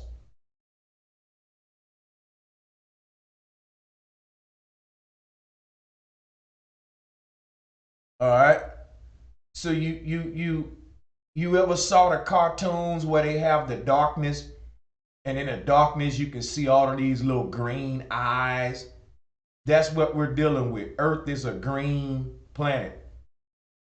And each of these little green balls of existence, light worlds, it looked like green eyes in a primordial sea of darkness looking at you. And they give you that in the scary movies. Dark background with all the eyes looking at you. That's what we're in. We're in one of those eyes. Now, if you think of an all black background with polka dots, guess what? The place in between the eyes that you're calling darkness that's surrounding the dots represent the highways that all the energy flow around the dots in. Okay? Excuse me because my computer tripping, but now I'm on screen share and we're gonna get some more information. Let's do this, right?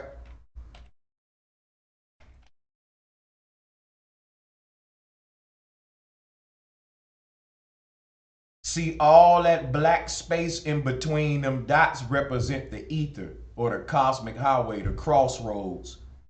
When you look at this image, you can see the X subconsciously. If you stare at the middle of this image and just don't focus on any particular dot, your subconscious will make this into an X. How many people can see it?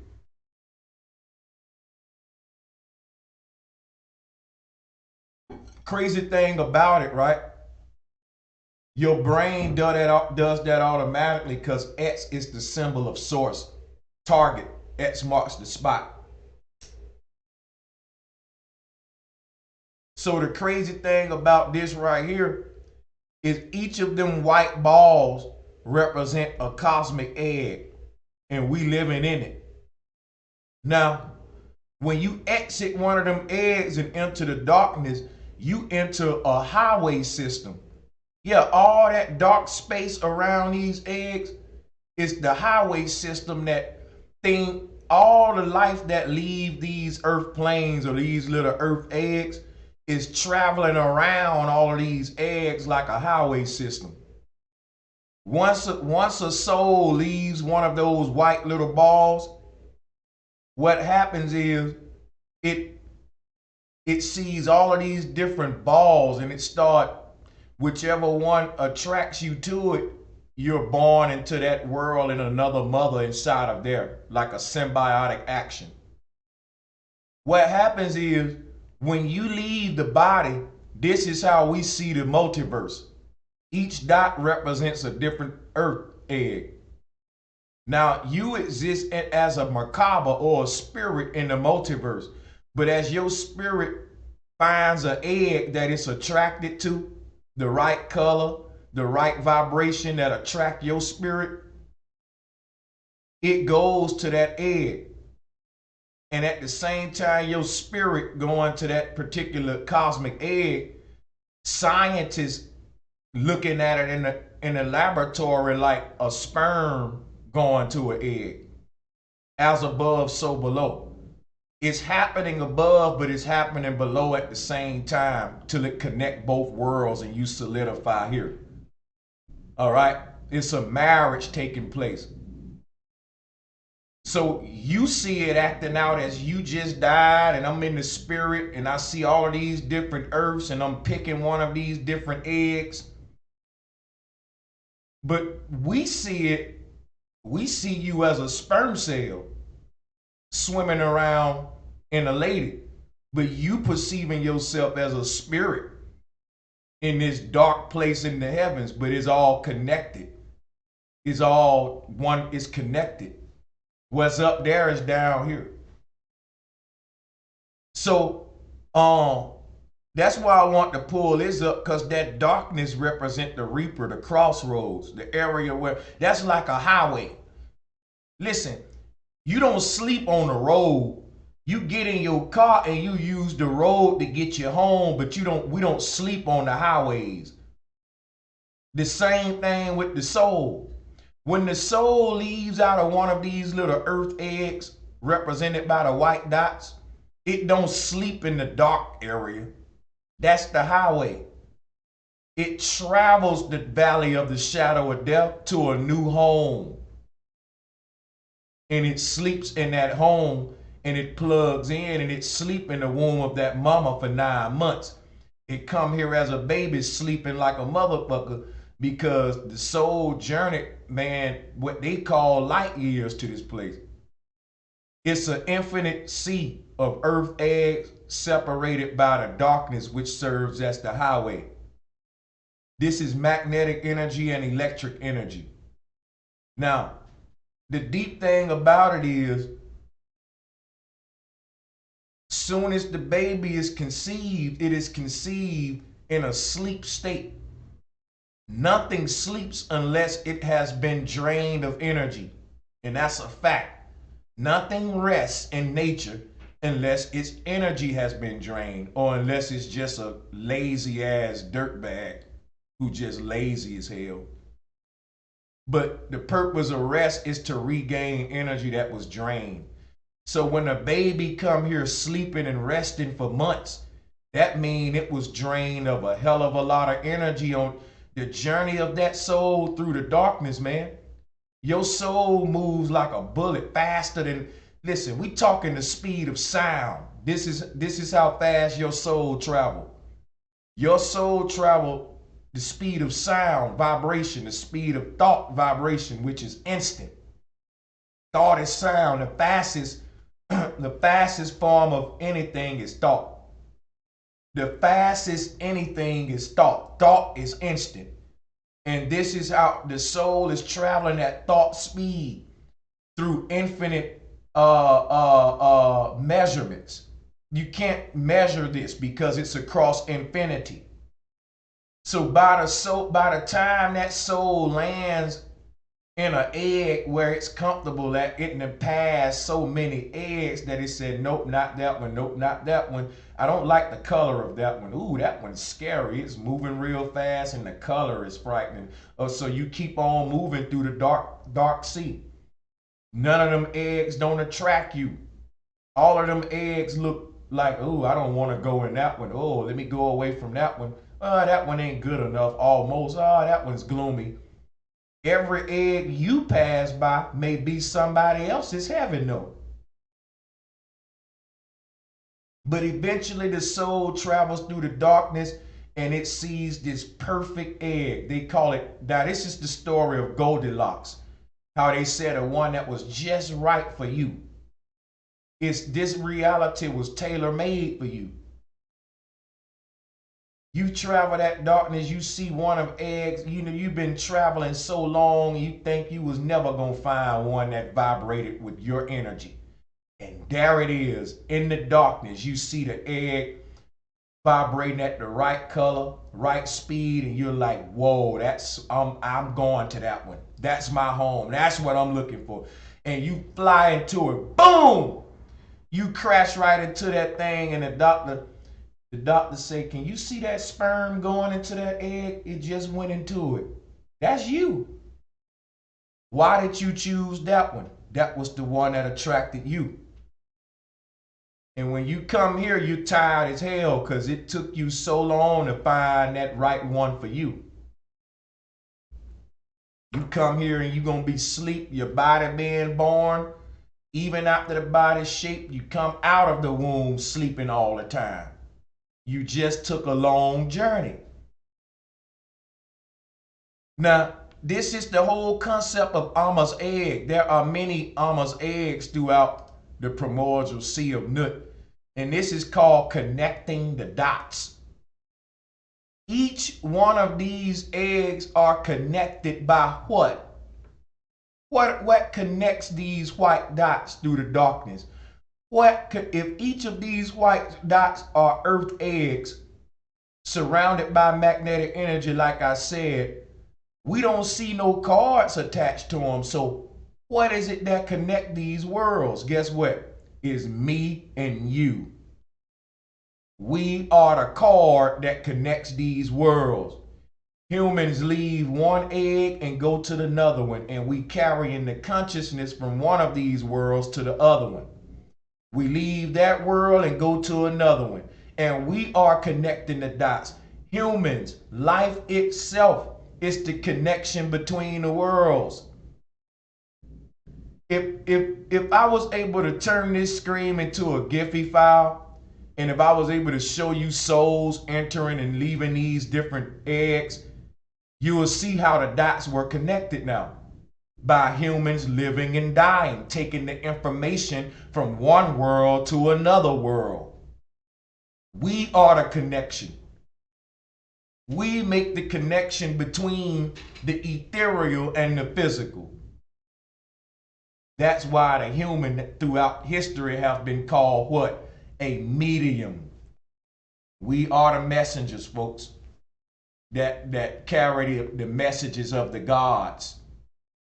Because of us, the sky can speak to the ground. Because the conversation is happening through this thing that we call the human body. Okay? So as humans travel and enter and exit these different worlds, we're taking information from one to the next. And this is what connects the dots, us. We're the cord that connects the worlds. All right, now at this point, we're going to hop back over to our collage. And what we'll do is now we're going to start reading a little bit of mythology about Amma's egg. Now, before we do that, you look at this, you look at this. Each ring around a point of singularity is a different plane of existence. But if you look at it, what connects those planes of existence is the North Pole. And this is not me making it up. This is biology. Let me show you. Hold on a second.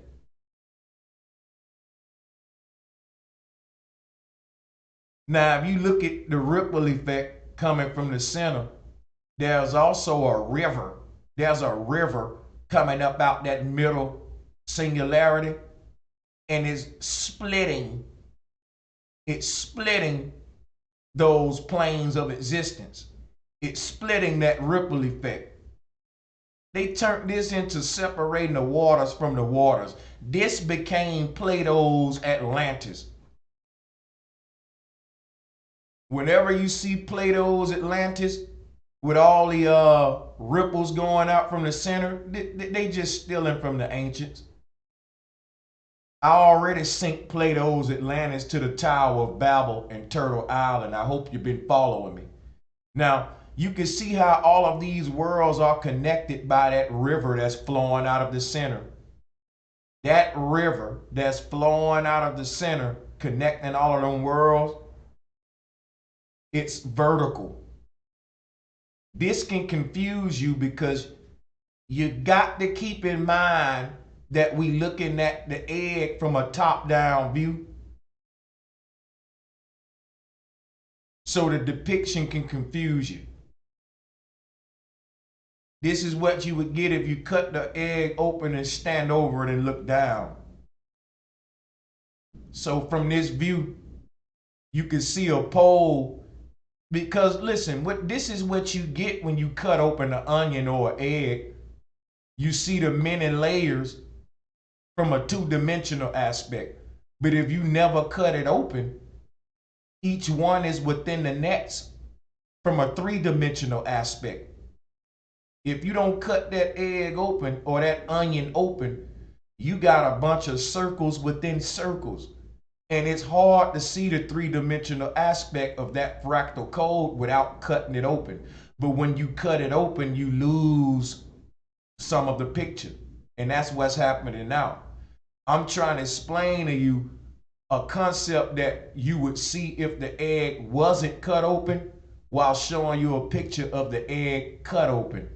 Because I'm trying to explain to you a paradox, and this have always been the problem teachers have had when they tried to teach cosmology. That's why they told you Jesus spoke in a riddle language, a parable language, to try to explain it. I actually had to develop my own language and teaching format to explain it because it's so paradoxical. So it's very confusing, and only a very few gonna get it who got them, third eye open. So even though we're looking at a two-dimensional image, it's a three-dimensional aspect, a five-dimensional aspect. Keep that in mind. So all of these little rings are three-dimensional circles within circles, and that river that's connecting them all is a vertical pole going clean through the thing, like I said, like a shish kebab. So the view we looking at now would be if I was holding a shish kebab in my hand with a bunch of veggies stacked on it on a pole. If I told you to close one of your eyes and I start to poke you in your other eye with that shish kebab, the moment I align my shish kebab with your eye pupil, this is what you will see. You will see all them vegetables stacked up, but you will see the small vegetables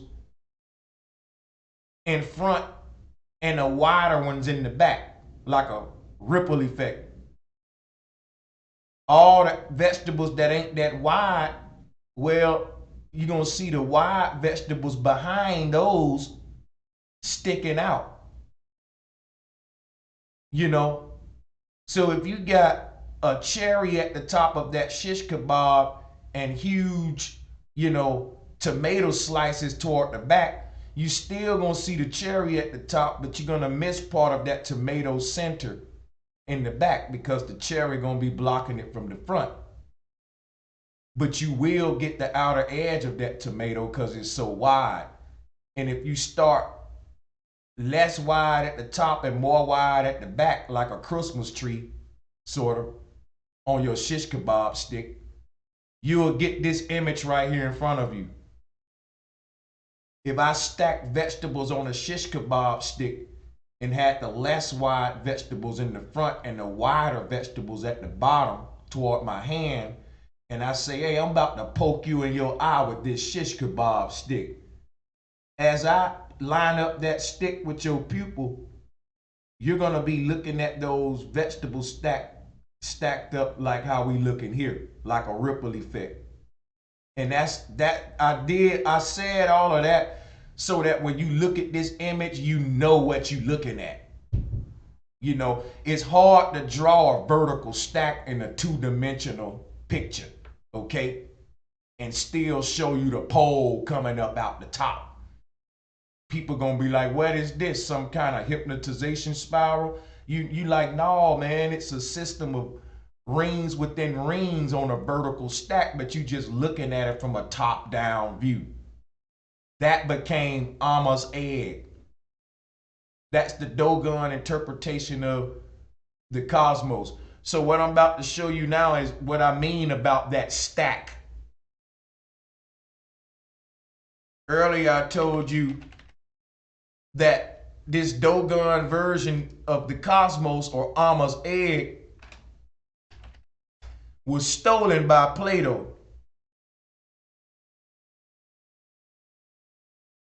All right, now we're gonna show and prove.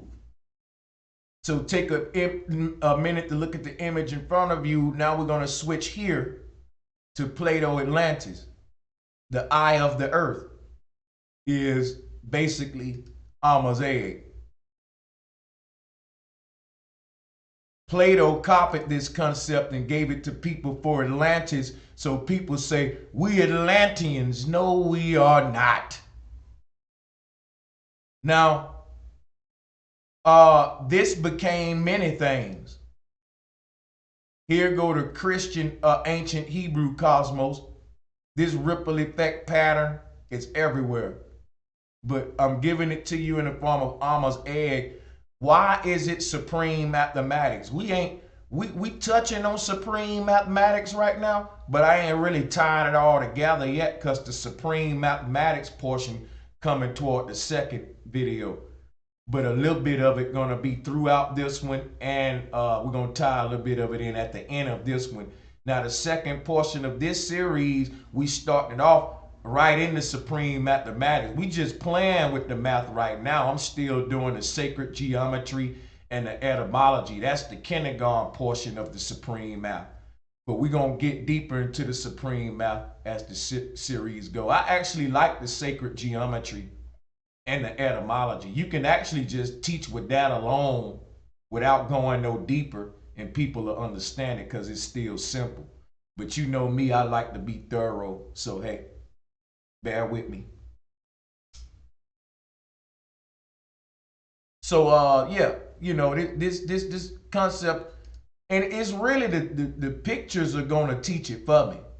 You know, the pictures teach it for me. All I'm really doing is pulling up the slides and giving you redundant narration. Every now and then I got to give you something new because it's a new concept. But this is all exercise, repetition. And when you look at this right here, earlier I was telling you about the Tower of Babel, and I told you if I stacked up vegetables on a shish kebab stick, and I had the wider vegetables at the bottom and the less wider vegetables at the top, guess what I will be making with my shish kebab stick? The Tower of Babel. That's the Tower of Babel, people. You asked me earlier, how can it be a pole and a hole, Brother Sanchez? It's condensed light. And condensed light is called darkness. Compressed light, when you compress light to a point where it reaches a 0 point, where it reaches a threshold, a paradox happens, and it's called darkness.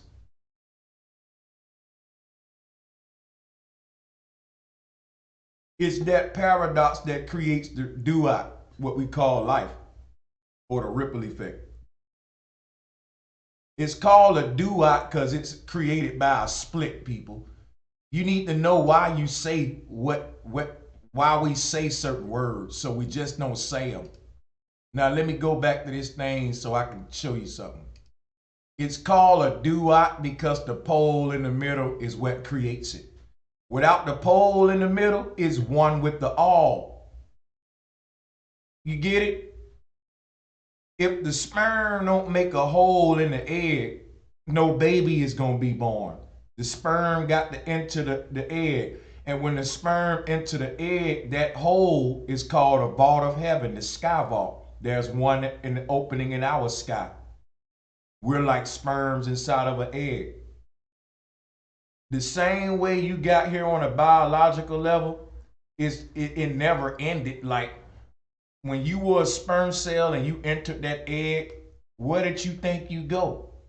You didn't go nowhere. You still in that egg. You calling it earth now. It grew with you. This is a simultaneous, this is projection, folks. Everything is syncretized together.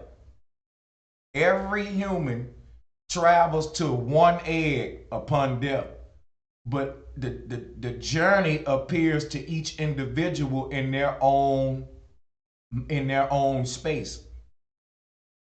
Your soul is traveling to its next earth, and you can't see all the souls traveling that dark plane with you. You think it's just you in the darkness with all these different eggs. That's why I was showing you the polka dot. So we're going to go back to that polka dot and what I mean by what I just said after I deal with this collage and tell you about the doo-wop. With none splitting the ether, there is no creation. It's just ether. When I told you earlier, when the Most High forgets that it's the Most High and projects itself to any location within infinity, a smaller version of infinity is born in a localized area. And that's one of these being, that leads us back here. All that really exists is the darkness. The light is the Most High playing ping pong with itself. All the humans traveling in and out of these worlds, connecting them, is basically another way of saying the Creator having a conversation with itself. Let me show you something. We're going to deal with supreme mathematics right now. I just thought about it. What'd be a good idea if I hop right into a little bit supreme mathematics real quick and tie this concept right here into supreme mathematics. Check it out.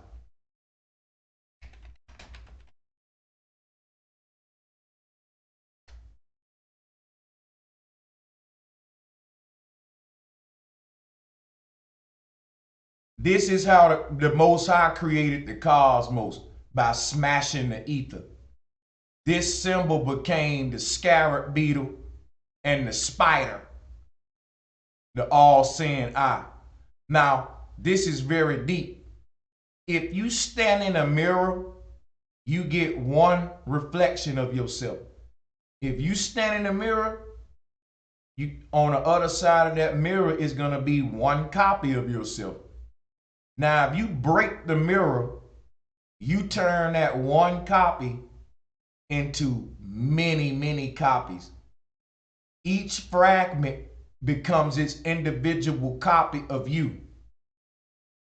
If you stand in front of a broken mirror, you'll see many copies of yourself reflecting on each little fragment. And each copy of yourself on each fragment is going to be different, even though they're the same. Listen, even though you know that you is one person and you ain't many different images on many different fragments, you know I'm only one man standing in the mirror. When you break that mirror, you get many copies of yourself on each fragment, and each copy is different because each fragment is different, even though you the same. This is how the Creator created diversity from one single source, by smashing itself. The Creator literally shattered itself to create our home. That's why the word shed and shatter has the same etymology. When you say shatter and shatter, if you prove me wrong, I'm an etymology king. I dare you to prove me wrong. All of this can be synced to the number 7, which is the severing. Sever means completion. The moment the Creator severed itself, it was complete. Now, this is some deep stuff that I'm giving you. Let's talk. This is supreme mathematics right here, because I'm not giving you numbers from a numerical standpoint. I'm showing you how all numbers was created from zero, from the point where the mirror was smashed. Each ley line that leads from the center is a degree, and each degree became a numerical value that was born from zero. Zero in the middle.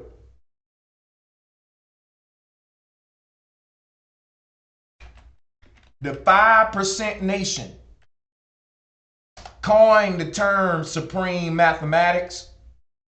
And if you look at their symbol, it's exactly what I'm telling you. The 7 represents the severing of the mirror. This star is nothing but a broken mirror. The Star of David is a broken mirror or a ripple effect.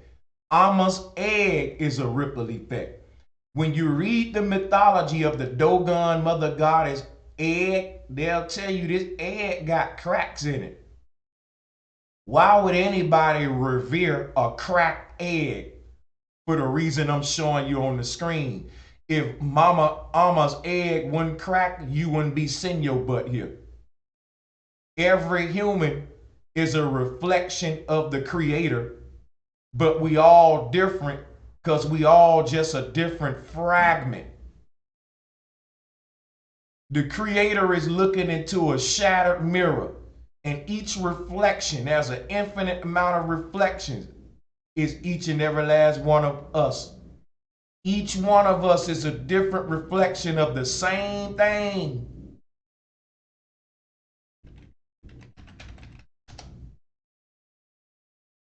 I want to, we talking about Amma's egg.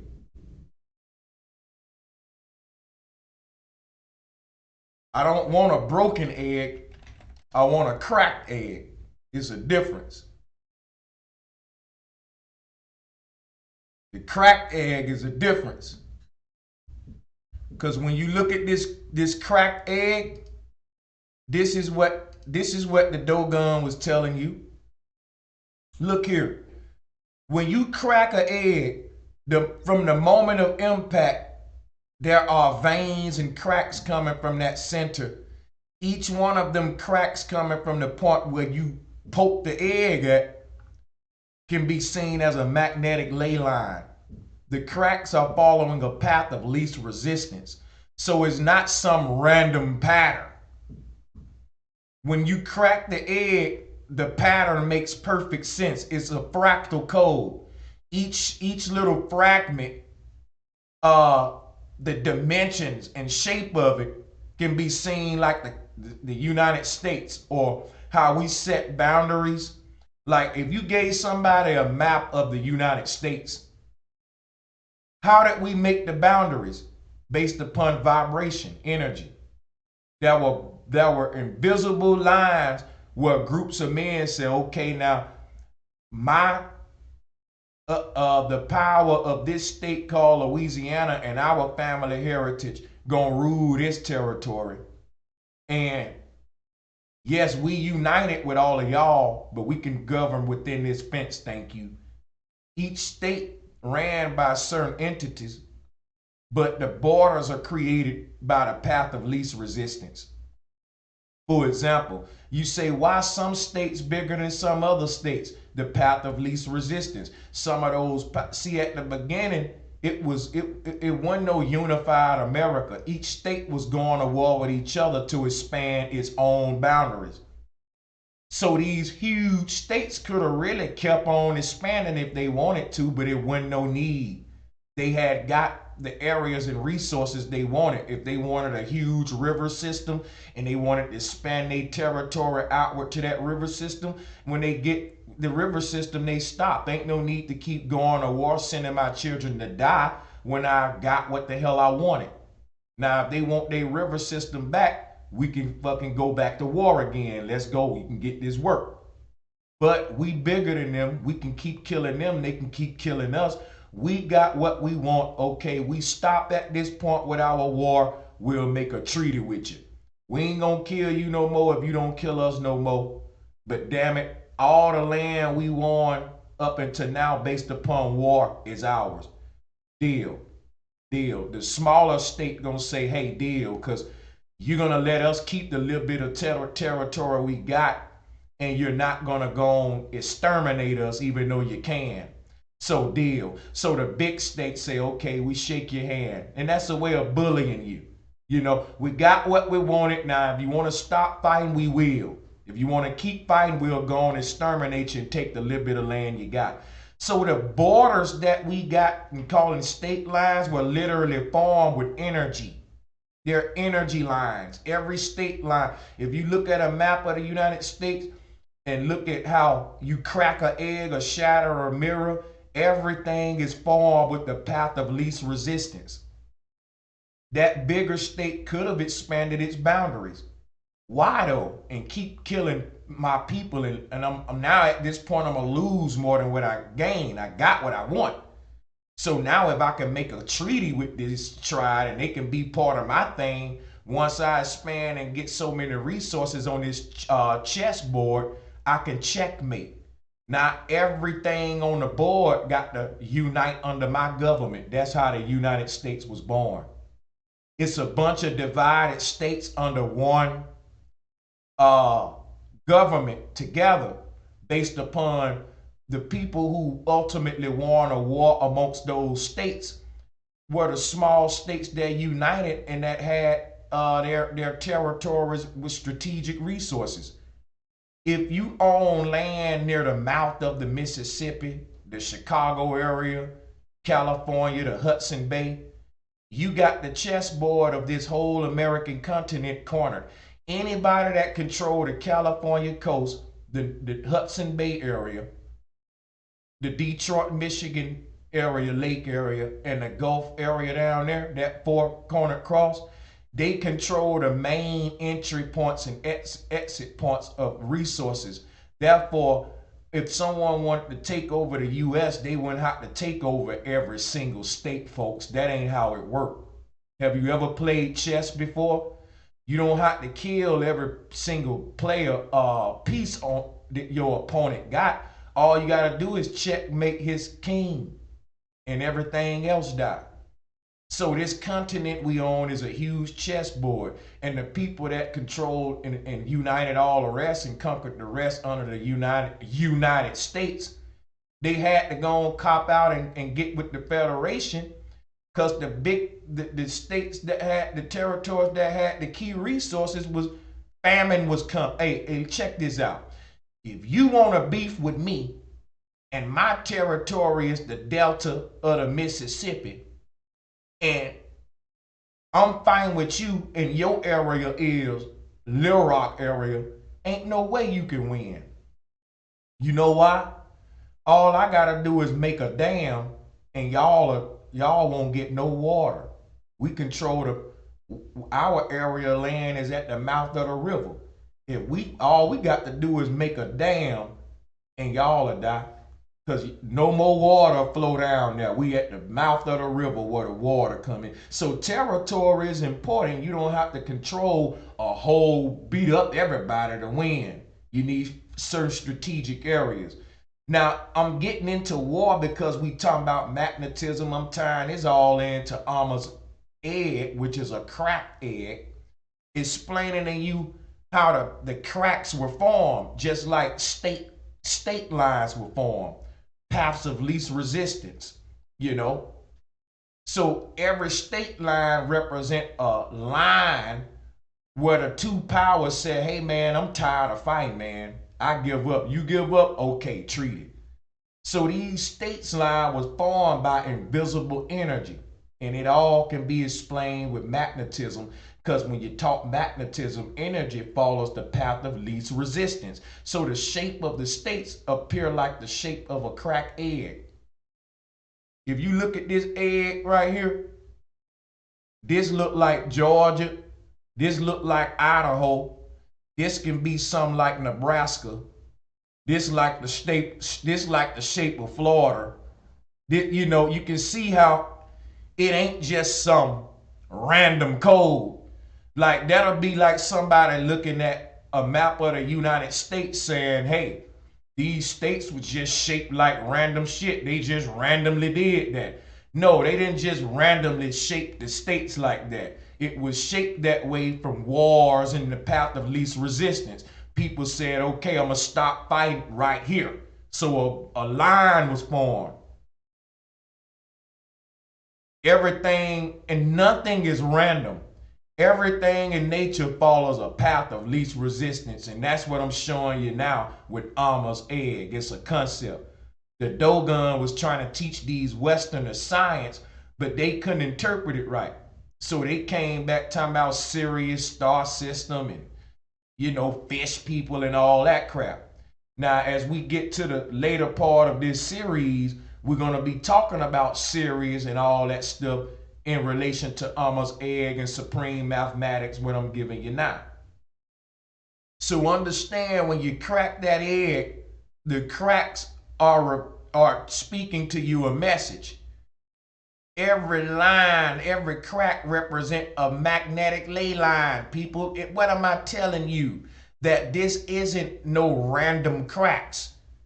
It makes perfect sense why this shaped this way, why that one shaped that way, why that one shaped that way. And if you was to crack this egg and look at the cracks being formed and slow it down in real slow speed, guess what you will see? You will see one point of singularity, one little dot. And from that dot, you will see a huge like flower growing outward. And that flower would be from the point of singularity, the cracks from that original crack growing out from that one. And they're gonna bend and turn based upon what a territories make treaties at.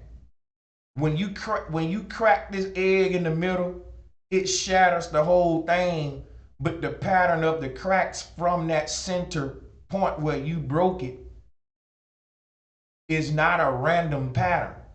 It makes perfect sense. It's following the cracks following a pattern, distributing the energy outward, and wherever you see a crack form is where the energy balanced itself out on each side. You see, it's coming from the middle, and the energy surrounding itself to cloak the entire egg. So when you see splits, is where you got intersections of energy. So a crack is formed where these energies balances out, and the pattern looks random, but it's actually not random. It's no random than our road systems. Our road systems make perfect sense. In fact, man, you get on some of these roads and you can get to where you're going so quick. And I hear people say all the time, thank God for the 215. Thank God for the I-15. I don't know how I would have made it this quick. They make our road systems based upon the quickest way to get somewhere, not because they like the zigzag roads and it look good. So if you was looking at our road system from a helicopter, it'll look like chaos. It'll look like, hey man, that's just crazy. But you will see, okay, they had to bend that road around that mountain right there. And I see why this road is bent around this, right there. But from the ground and on the road, you don't know why you bending and turning and bending and turning. But from the sky, you say, okay, yeah, it makes perfect sense. Our road systems are designed for the most efficient travel. It's not random. It look random, but it's not random. Makes perfect sense. This is the concept of Amma's egg. What I'm giving you is supreme mathematics. Supreme mathematics is how all numbers were created from the point where you broke the egg. That breaking is zero. That's why it's shaped the way it's shaped. Supreme mathematics, the symbol of supreme mathematics is the symbol of the 5% nation. Now, what did I tell you? I told you that the number 7 is the root word of sever. And when you sever something, you break it. The cosmos was broken in the middle, or shattered, or severed. And each fragment became the creation. The creation can trace itself back to one center point, opening like a flower from a stem. Now, that center point is the 7 point. In the middle of a lot of ancient cosmologies is the number 7, just like you see here with the 5% nation. Because the number 7, when you deal with supreme mathematics, ain't a numerical value. It's a concept of severing, splitting them. So the number 7 in sacred geometry is completion, because it represents the place where severance take place. The severing, the breaking down of everything takes place. The compression of everything takes place. And that can be seen as the point of impact. So the number 7 in the middle of the NGE symbol represents the point of impact, the point of severing. The 7 is the severing.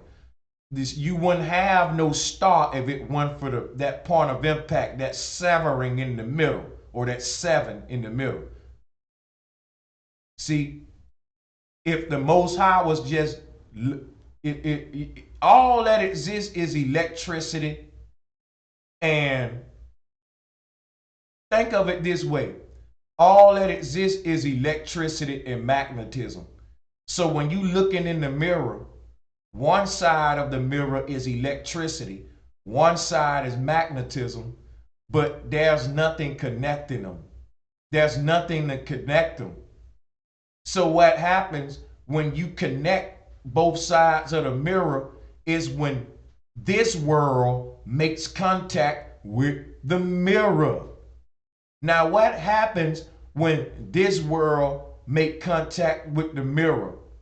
The mirror is shattered. If you standing in the mirror and you don't touch the mirror, then you just see a reflection of yourself, one reflection.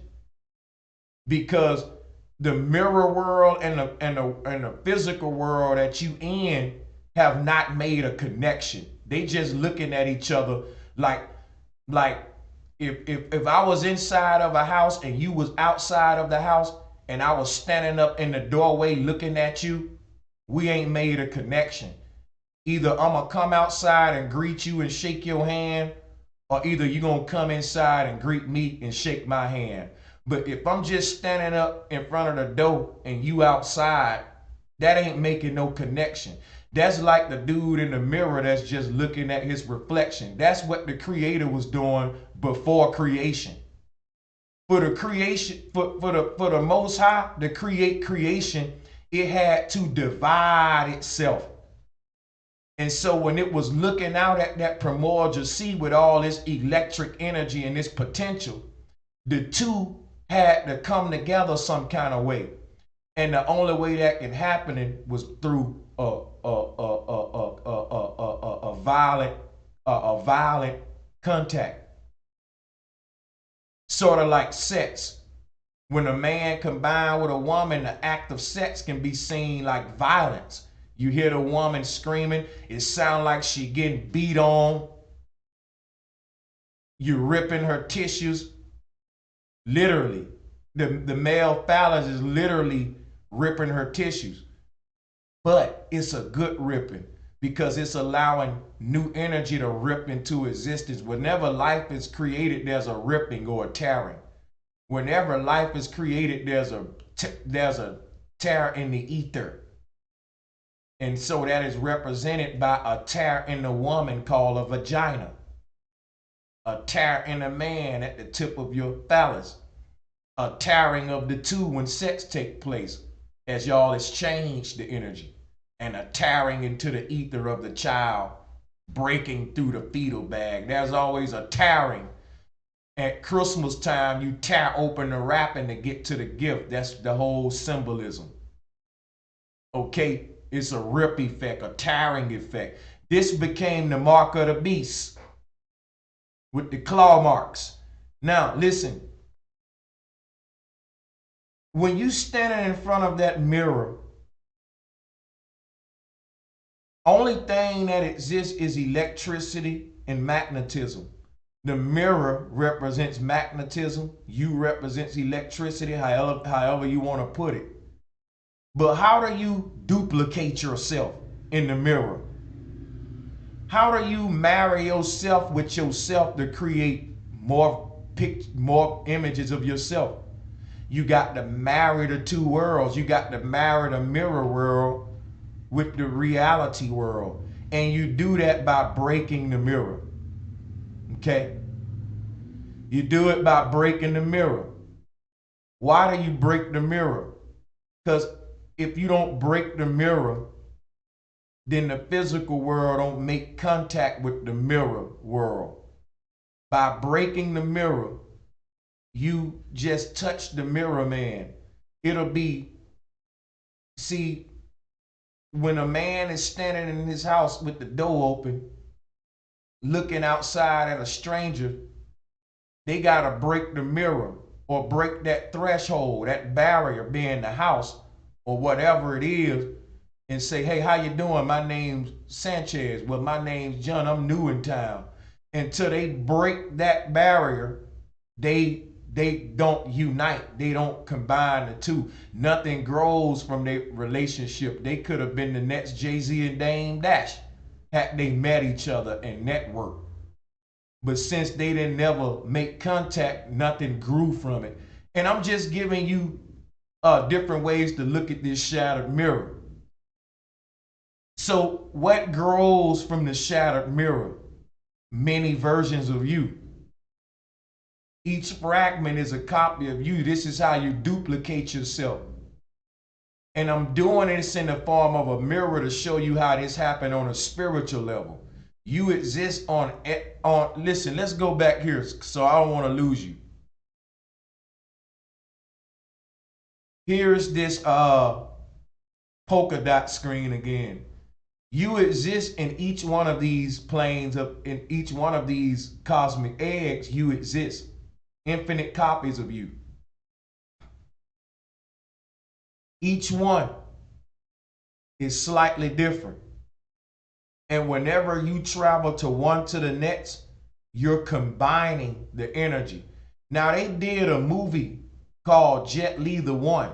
If you go watch that movie, Jet Li the One, today, you'll see what I mean about you meeting up with the different versions of yourself across this multiverse, combining the energy. And this goes back to what I was saying of how the Creator uses humans to connect the worlds or connect the dots.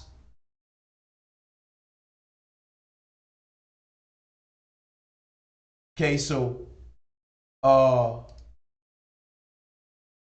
something else I want to say about this.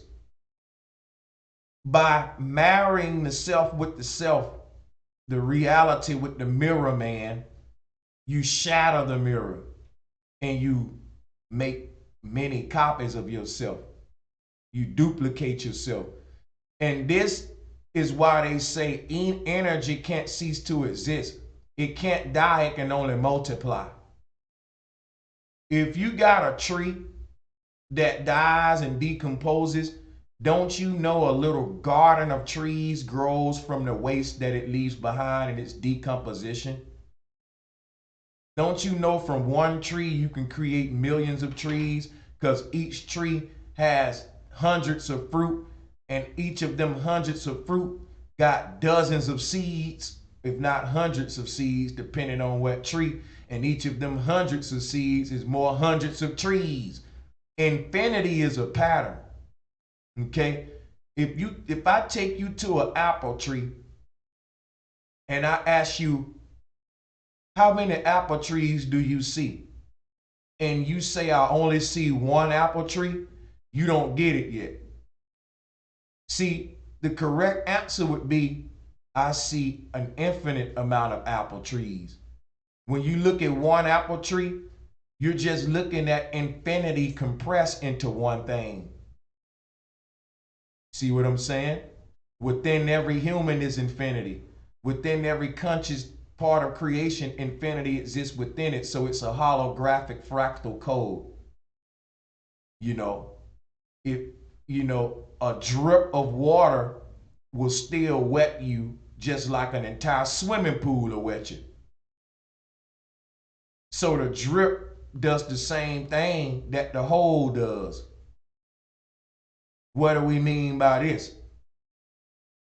The Creator split itself up into driplets called humans. But that driplet is still infinity. The crazy thing about infinity, if you scoop up a cup of infinity, guess what you're going to have inside of that cup? Infinity. You get it? If I break off a piece of if I break a Snicker bar in half and I give you half and I get half, it's no longer a whole Snicker bar. is halves now. It exists as two things. You got half and I got half. But that ain't the way infinity works. It's tricky. If you break infinity, it's still infinity. There's no such thing as a half of infinity or 10% of infinity. A tablespoon of infinity is still infinity. You see, every human represents the source, your reflection of infinity. So all you is infinity condensed, infinity compressed. Check this out, right? You know how you can move all the water in the ocean without even using no physical energy? By turning it into steam and just blowing it where you want it to go. So you can transmit large quantities of things by changing the form or changing the composition of a thing. And that's why humans become bodies and spirits. Bodies and spirits. Body and spirit can be seen as hard drive, modem, hard drive, modem. Yeah, you can plug in a hard drive and put some information off of the modem onto that hard drive. You can take that hard drive anywhere, but it's useless until you plug that hard drive into another modem. Now the information is in the drive, but you can't display the information till you plug up that drive in another modem. Why am I telling you this? Why am I telling you this? Because here's why. Hold on. We know that the Tower of Babel is Plato's Atlantis. But why am I telling you this? Here. Each white dot can be seen as a computer modem. And all of the human spirits that's traveling this darkness, going in and out of these little white dots, can be seen as external hard drives plugging in and out of different modems, loading up the information that's on them. When you die and leave this body, wherever you go out there here, you're going to plug into that egg and you're going to load a new experience. You're just an external hard drive. That's all you are. And the earth is a modem that you're plugged into. So, you think about that, right? And you see your connection to the source. It's a relationship where once that drive unplugs from that modem is missing something. It's missing you. It's missing you. But where do you go? Back to another modem. Now here's the trick. All of the modems are connected to one source. So it expands outward from one central location to a bunch of different modems. And from them bunch of different modems that we call Earth eggs, you got a bunch of different USB hubs that can allow a bunch of different external hard drives called humans to plug in them. So Earth is one modem, but out there in the multiverse is many modems you can plug in and load up an experience like you did here. You are an external hard drive. And Earth has infinite amount of USB hubs. You know how they say, well, if I had 100 external hard drives, I couldn't plug them all in one modem because it ain't that many USB hubs. Well, check this out, folks. Earth is a huge modem with an infinite amount of USB hubs, and many people that want to come here can many external hard drives that want to load up their information here can plug in. It's enough room. Ain't no such thing as overpopulation, Because when you talk about space, it's not physical, it's gigabytes. So how much information can be loaded up onto the earth? An infinite amount. So what are they talking about? Overpopulation. The simulation is holographic. It can't overpopulate. It recompensates for itself. It corrects itself like a computer. If you get a virus, the computer, it'll diagnose itself and correct itself. It's not a glitch in no matrix. It's auto correction. It's infinite. It can't be overpopulated because it adjusts to compensate for every soul that comes here. It'll never be inadequate because it's running a code called infinity. Inadequacy is blasphemy to the fractal code of infinity. Overpopulation is blasphemy to supreme mathematics and the process of how infinity maintains itself by constantly renewing itself through that point of impact where the smashing took place. Take a second and rest my voice and hit this herb a couple of times, and I'll be right back to finish.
I'm back, folks, and I will be calling out all super chat donations at the end of the stream. We're gonna get back into this thing. And before we get into this collage on the screen, it's still something I want to talk about with this mirror image. And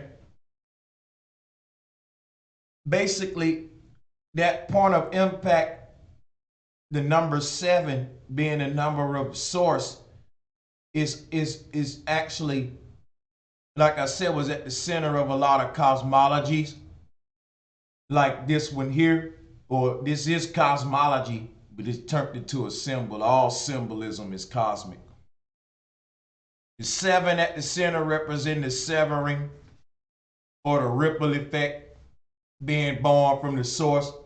It's the secret of all occult and mystery schools. That's why I got this up here and this up here, so you can see the sacred geometry. See, ain't nobody got to talk to you. If I was to just come up here and not say nothing and do like this,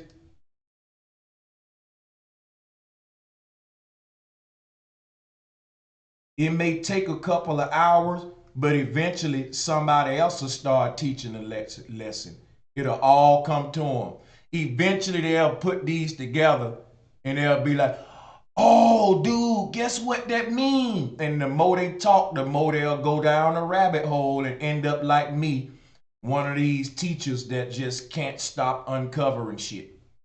Because it start overflowing. It never stopped. All these symbols lead back home to Rome. And now your life become about syncing them all together.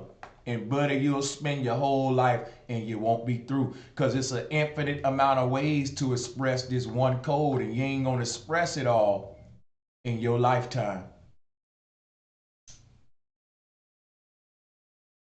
So this is the code of explosion. When a grenade explodes, the grenade is a seed, and it's invisible explosion is vibrational energy that'll rip you to pieces. See how this is a pattern? Because the grenade blowed up, you blow up. Yes, and if you don't think it's a fractal pattern, of echoing pattern, stand near a grenade when it explodes and see don't you explode. That's what happens. When you leave a body, you explode. Why? Because the earth is a huge explosion, a huge blooming, a flower blooming, booming. Boom is bloom. It's a flower. And it's growing from the center, which is the stem that connects it, the ground to the sky, of course. So that's why I want to pull these two up, because when we talk supreme mathematics, if you want to sync that concept to Dogon cosmology and the Amma's egg concept, all you need is this image, and a shattered egg, and the actual Dogon's interpretation of Amma's egg. Them 4 images, and you can go and do lectures around the world. You ain't got to have another subject. You can just talk about them 4 and make it your whole life career. That's how extensive this knowledge is, how rich it is, potent it is, dense it is. Just a little bit of it can be a lot. You can spend your entire life speaking about one symbol and you still won't teach everything about it. You know why?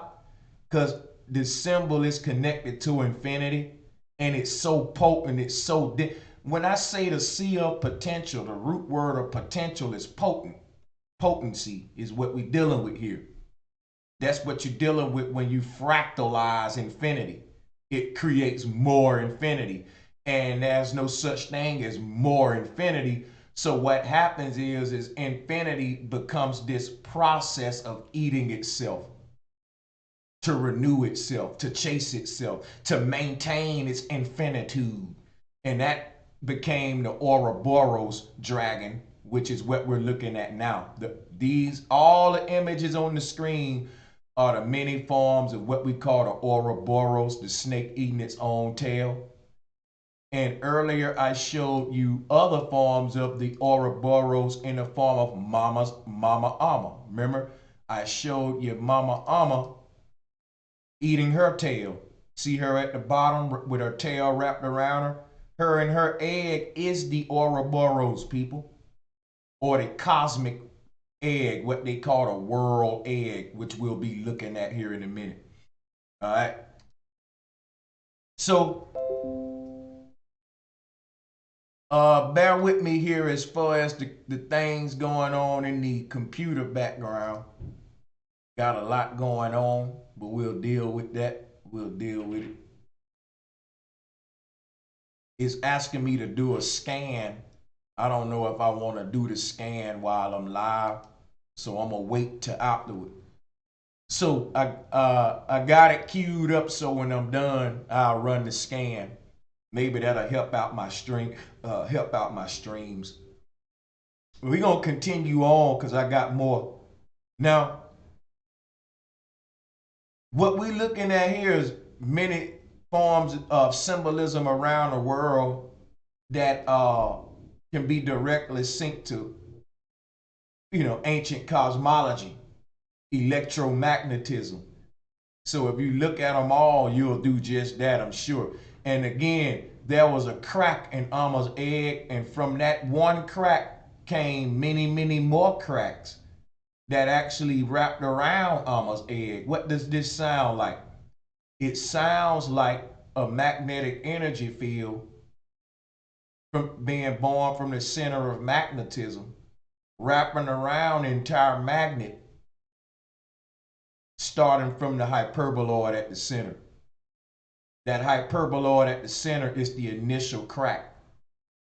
That initial crack gives birth to all other different cracks. You can call those magnetic ley lines.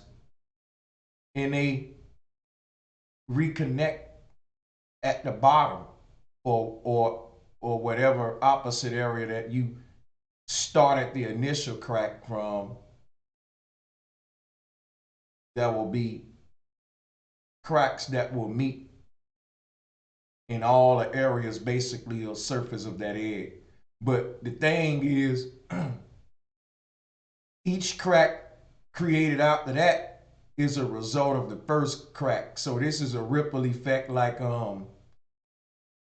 the God El created the Elohim, and the Elohim created the humans. You see? So if the Elohim is the elements, this God El represents the singular form of the elements. Okay?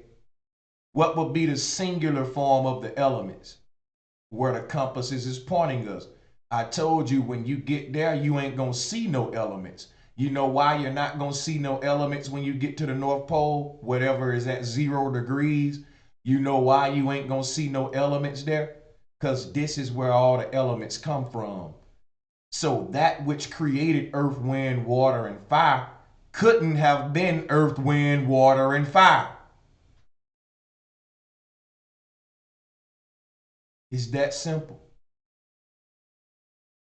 The mirror can't shatter itself, people. Some else had to shatter the mirror. And that's what you're going to see when you get to the North Pole. Now, that initial crack that created this reality is called a vault of heaven in a lot of ancient cosmologies. And that's what I'm giving you in this collage. Many of you have already read the top of it. I thank you for that. Now I can move this collage since we got that out the way. And we just gonna go wherever the cosmos take us now. But what I want to show you now is some artwork from the Dogon mythology. And as you look at this artwork, think about that first crack, because that first crack that was created by Source is actually the gateway in and out of the earth. And when you say out of the earth, you basically saying back to Source. Either you exist as the all or part of the all. There is nothing else in between. Right now, as a human, you exist as a fragment of the all, part of the all. But when there's nothing containing the soul or the pure essence of what you are, it connects back with the collective. And that's another way of saying becoming one with the source. When you're one with the source, you are the source. You don't exist as a separate state. The thing is, the one that exists as a separate state is on a journey to reunite with itself so it can exist again as a whole state. So at the same time you existing as a creator,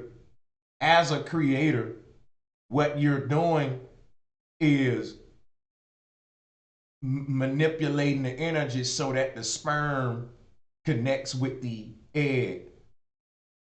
If you never make that happen, then you will just stay a creator on an ethereal plane and you won't manifest yourself into a world. A lot of people choose that as a blissful place. Hey, fine, you know, I can't fault that.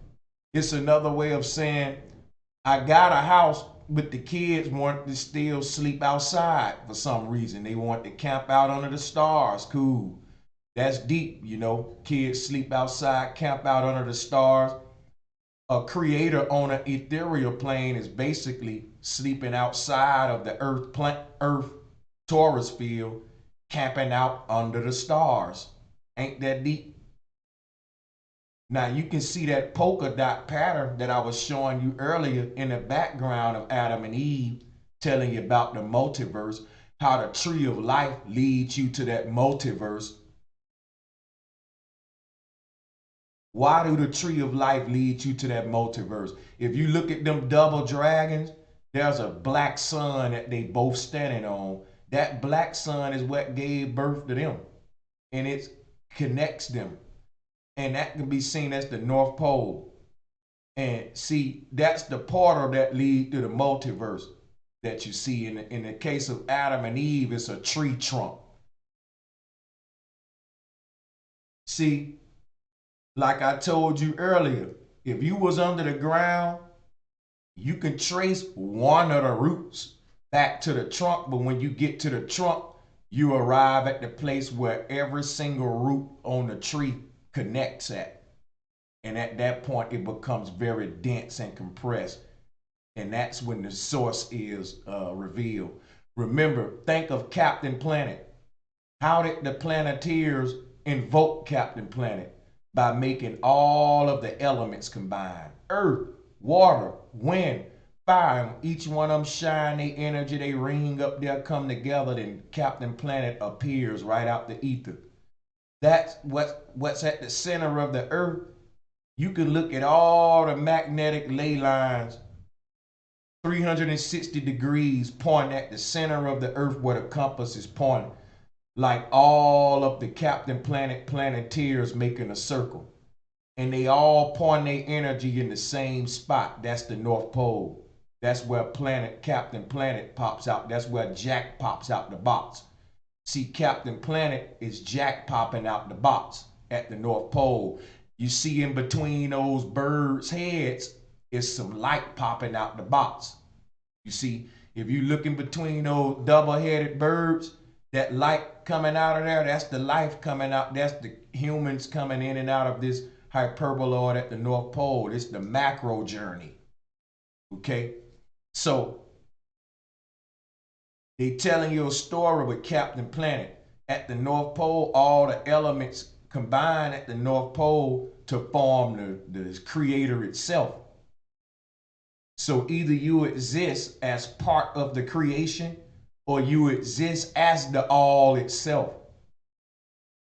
When you out of the body, you exist as the all because you able to create the body again in the womb of your mother. And that's the higher self. That's the infinite aspect of what you are. Who told you how to create a human? I thought the Most High was the only one who knew how to create man. Nope. Every last one of us created ourselves. Every last one of us is the Most High. When you out of the body, you exist as your own creator. trying to manipulate the ether to will yourself back into existence. This is where the whole mythology of the cupids and the law of attraction come in. You the apple in your father's eye. The parents didn't make the child. The parents didn't choose the child chose the parents. What they call arousal was you manipulate energy on the ethereal plane. So nothing happens randomly. In each of these different multiverses, in each of these different planetariums across the multiverse, your mama and daddy gonna keep on meeting up because you're self-creator and they just exist as your sun and moon to create your world. So when you look at all them movies when they travel back in time and all that, they mom and dad is still there on each of the planes of existence. There you go. Your mom and dad are gonna keep on meeting up to create you every time, like a record on repeat. They may be different versions of themselves on different planes, but it's gonna be their energy.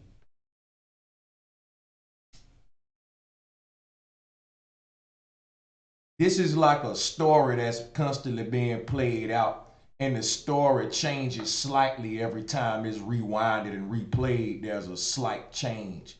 And it's not that the story itself changes, it's that you learn something new every time you watch the movie, so you look at it different each time you rewind it and play it back.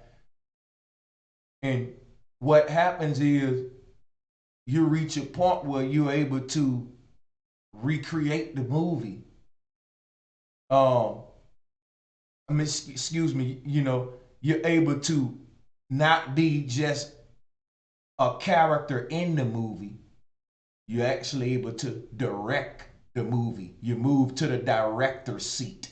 So if you're looking at the collage in front of you, if you look at the movie films, that was some artwork for Hollow Earth, but it really is the opening of a hyperboloid and the two sides of a electromagnetic energy field.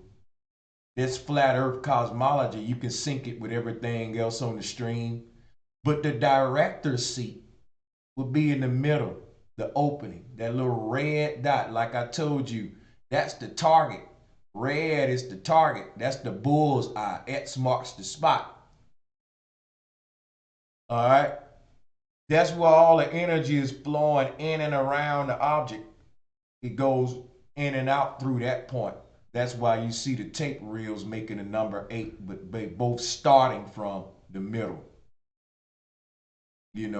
This is nothing but the nose breathing in oxygen to create the blood that circulates in your body. The blood that circulates inside of the human body also circulates outside of the human body in the form of air. The human body can't create blood without air. Air is blood. You're breathing blood into your body. This is deep stuff, people, now, because it shows you how that which is keeping you alive is circulating inside of your body in the form of blood, and is circulating outside of your body in the form of the atmosphere, the air. This is an inside-outside exchange, micro-macro exchange. So as you breathe the air into your body that circulate outside of your body, it circulates into your body. So think about this. The air outside there's a huge vortex at the North Pole stirring the ether. And that's what's creating the very breath you breathe in. Now, if the air outside stops circulating, guess what? Every human's blood stream will stop. What are you saying, Brother Sanchez? If the sun and moon stop circulating and we looked at your blood, Your blood will stop at the moment they stop. It'll happen simultaneously. What's making your blood circulate is what's making the wind circulate outside. As you inhale the circulating wind outside into your body, it circulates inside of you because it's alive. As you breathe in the air, breath becomes blood.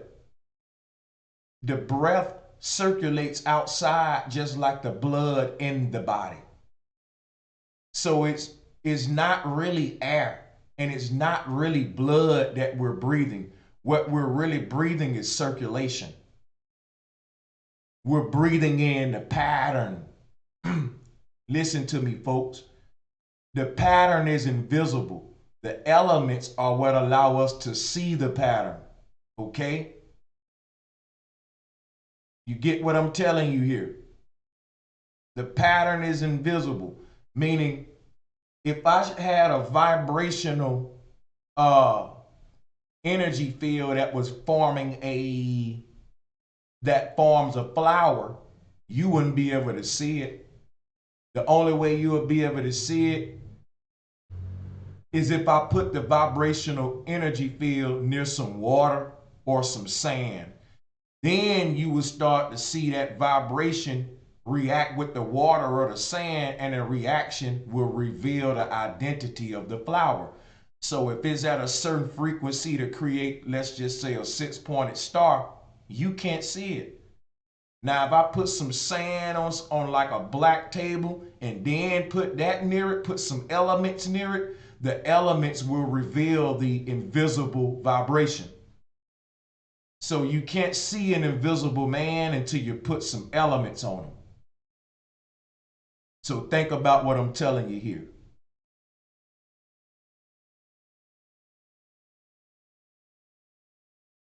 And I forgot I was saying all that to say something else, and I lost my whole frame of thought, man. You know, I was talking about how we don't really inhale air. We don't inhale, you know, that's not blood that's keeping you alive. It's circulation itself. Now, how do you get this invisible concept called number 8, infinity, movement, circulation, into a visible, applicable apparatus? You take this invisible concept called circulation and you clothe it with elements. And then you create something called the earth, where you have all of these elements circulating around a central brewer, who this director seat with the witches stirring it all up. All the elements are going around that central axis, and it's also creating a barrier around it. So we walking around in a donut. But the crazy thing about it is the energy that's stirring it all is invisible. And the only way you can see the energy is when the energy comes in contact with the elements. When the invisible magnetic vortex comes in contact with earth, water, wind, and fire, it organizes them into what we call an earth egg. So within this primordial sea of Nu are many, many invisible vortexes, invisible potential waiting to meet elements. Now, the elements are not floating around darkness like space programs want you to believe. It's just the fact that each of these many invisible vortexes can be seen as individual creators or humans, higher forms of the self, the subconscious self. And they only interact with the elements when the subconscious self becomes conscious of the conscious self, which is kind of crazy to say, conscious of the conscious self. You really should say, when the subconscious become conscious, The invisible magnetic energy that makes up you puts on clothes, and it becomes the clothes and not the energy. When you walk outside, you are the brands that you wear. In another way of looking at it is looking at it that way. Now that's unfortunate, but I'm just trying to make this make sense out of you. It's fucked up that in this world we've been reduced to brands, but I'm just trying to make a point, here. The clothes you put on represent who you are on the inside. I mean, if you was walking around outside with a rainbow shirt on that said, I embrace the freedom of sexuality, then you ain't got to tell me you from the LBGT community. If you walking around outside with a Boston Celtics jersey on, the Boston Celtics hat on, Boston Celtics headband on, you ain't got to tell me that you're a Celtics fan, because what's on the outside of your body is represent what's on the inside of your body. We dress according to how we think. That's facts, okay? So what I'm saying is, when you in the multiverse, there are many earth eggs, and each one is different, because each of these invisible vortexes in this sea of potential manifests in a different way, just like that mirror image that I showed out earlier.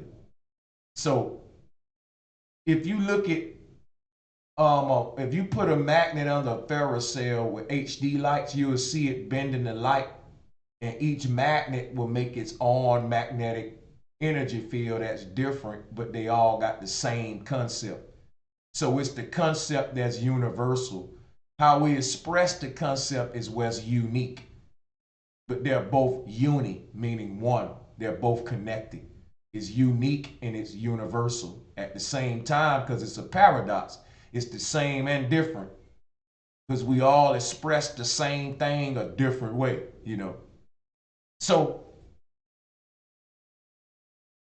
you have vortices of energy or potential waiting to manifest into worlds and people based upon the creator's subconscious shifting to a conscious state. And anytime the infinite, omnipresent subconscious of the Most High shift to any conscious state, that is the recreation of location existing as a point of reference. So that how that would play out with NASA's programming is you have this black universe, and out of nowhere, boom, a galaxy is forming. You'd be like, damn, what formed that galaxy? It was just nothing there, and boom, it was just some popped up there. And they tell you all kind of stuff like, well, it was invisible gases right there that you couldn't see, and it took so many years for those invisible gases to turn into some you could see. That's a bunch of crap. All that exists is light and darkness. And within that darkness is potential. And whenever that potential is activated, light, boom, instantly comes on in the form of another egg of existence. And there's a polka dot pattern happening. Okay, and we're in one of those ideas. This world is an idea. You know that? The creator had an infinite amount of ideas, an infinite amount of versions of this same concept. So there are parallel worlds out there where the glass is a different version of green, the sky is a different version of blue. The human is slightly different. There's so many different variations of this same concept existing within infinity simultaneously on all the fractal aspects of creation, of reality. Okay, so what splits the cosmos is also what connects the cosmos. That's why I keep showing you this. Because what shattered the mirror is the same thing that connected the worlds. You, the reflection. That's why I told you to do that with me. I say, imagine if you were standing in the mirror and it wasn't shattered. You don't create all of them different reflections because you did not make contact with the mirror reality. The worlds didn't collide because you didn't make the action. Now, when you smash the mirror at the same time you punch that mirror, guess what happened? The dude on the other side of the mirror is punching it too. Y'all doing it at the same time. It's like two brothers, right, that ain't saw each other in 30 years. And they catch eyes and they run at each other, man. What's up, my brother?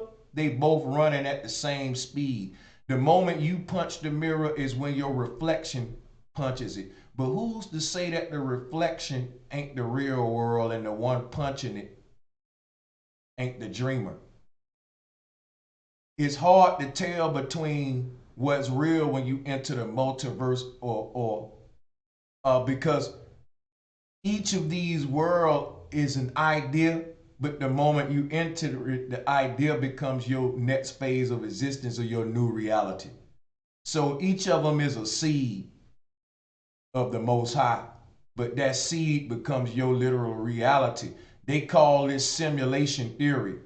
But if something was creating this program we call life and it was a simulated theory, it wouldn't be created with the elements. You don't make water out of water.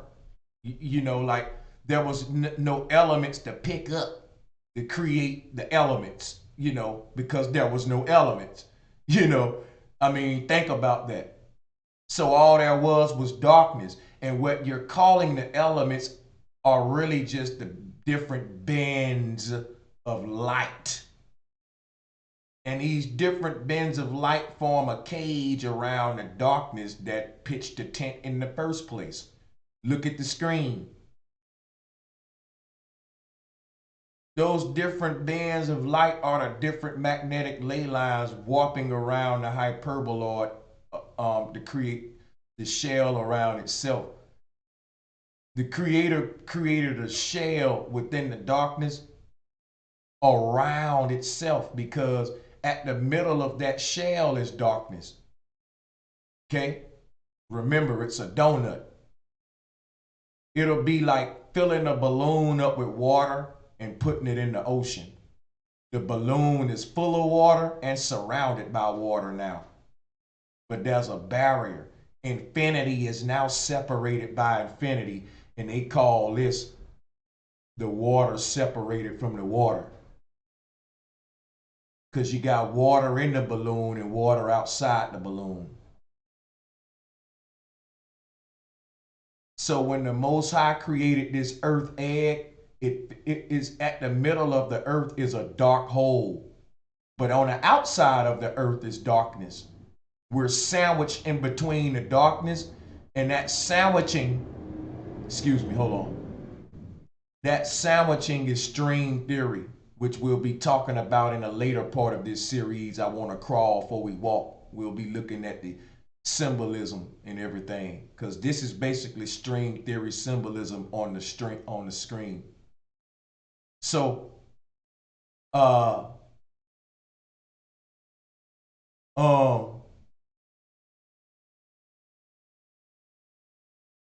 forgot what I was gonna say. Bear with me.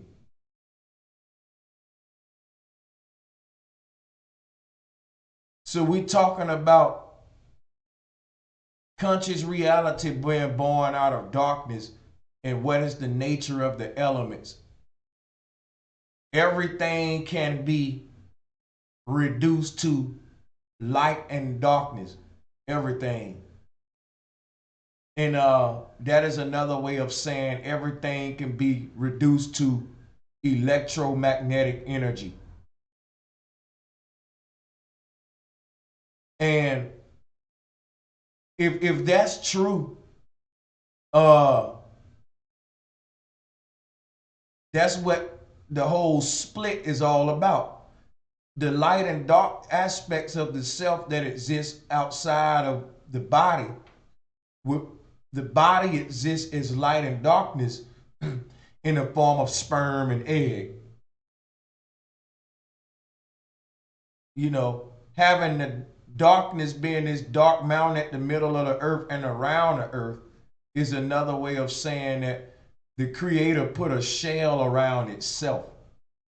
It exists in the middle of its own world, and what's outside of this world is the same thing that created this world in the first place, the omniscient sea of potential. So the illusion is sandwiched in between what's real, which is the ethereal. And that sandwiching became string theory. The physical reality is sandwiched in between what we call the spirit reality. But whenever you in one of them, the other one becomes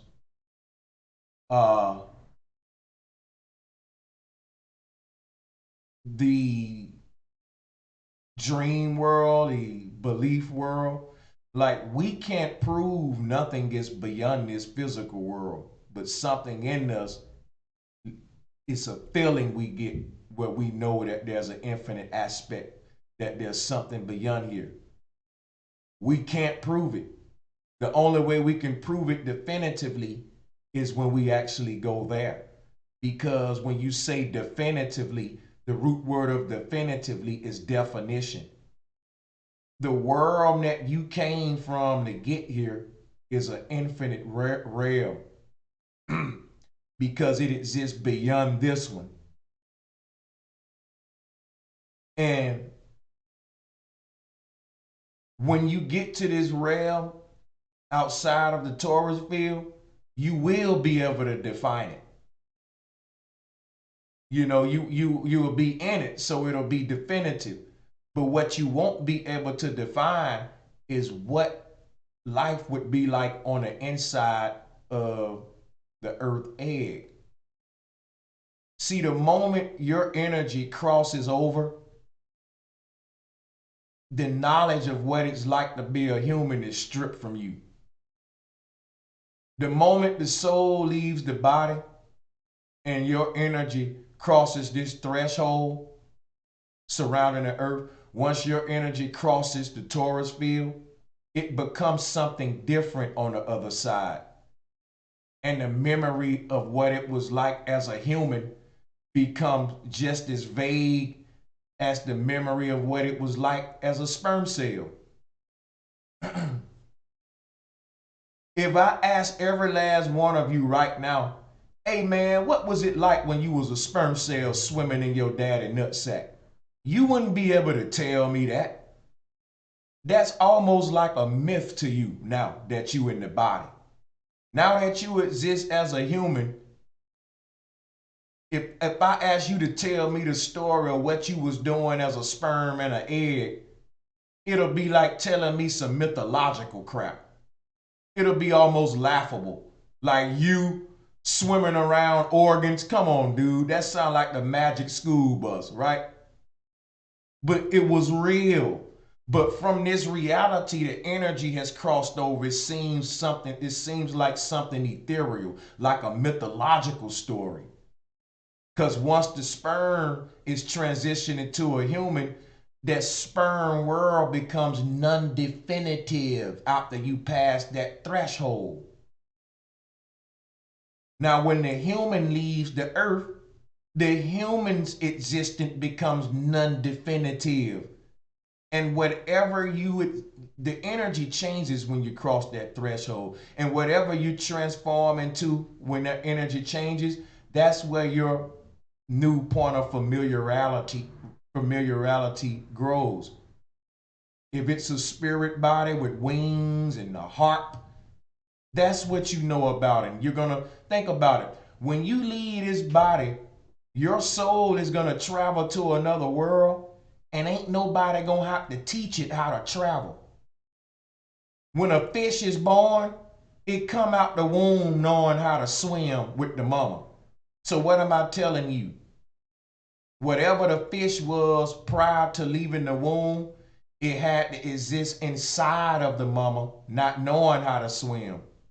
When the fish was inside of the mama waiting to be born, it had to be a cell trying to think about forming the body.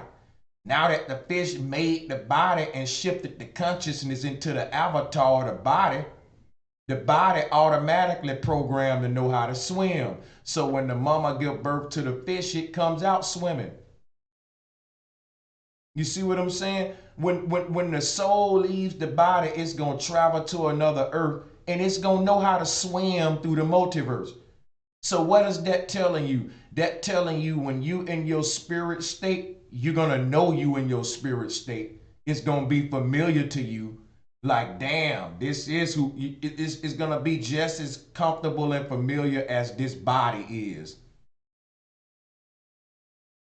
When you was a sperm cell swimming around, didn't nobody have to teach you how to find an egg and teach you how to swim?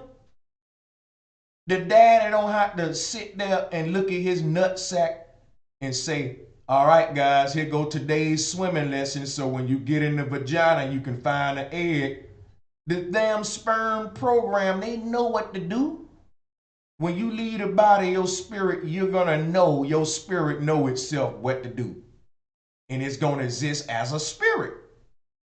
But when it's in the body, it think of the spirit as some alien shit because you're now existing in the body.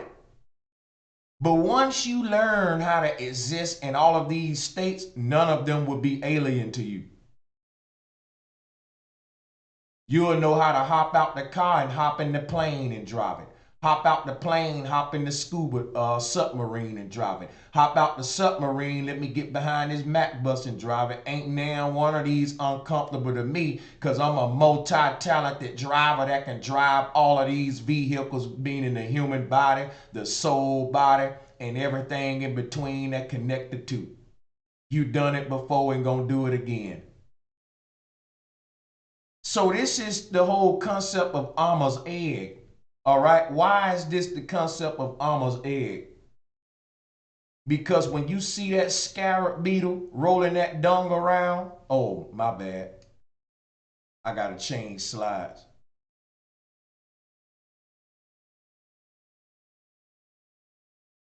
So why is this the concept of Amma's egg? Because when you see that scarab beetle rolling the dung around, it represents reincarnation. The scarab beetle pushing the stone is the rolling stone. This represents resurrection. Remember, Jesus had a rolling stone. You know, when he resurrected, they rolled open the stone.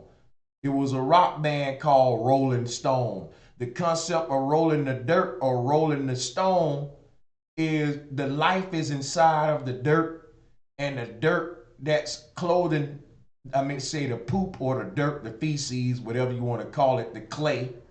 All right, man being wielded on the potter's wheel, the clay here, in this case, dung.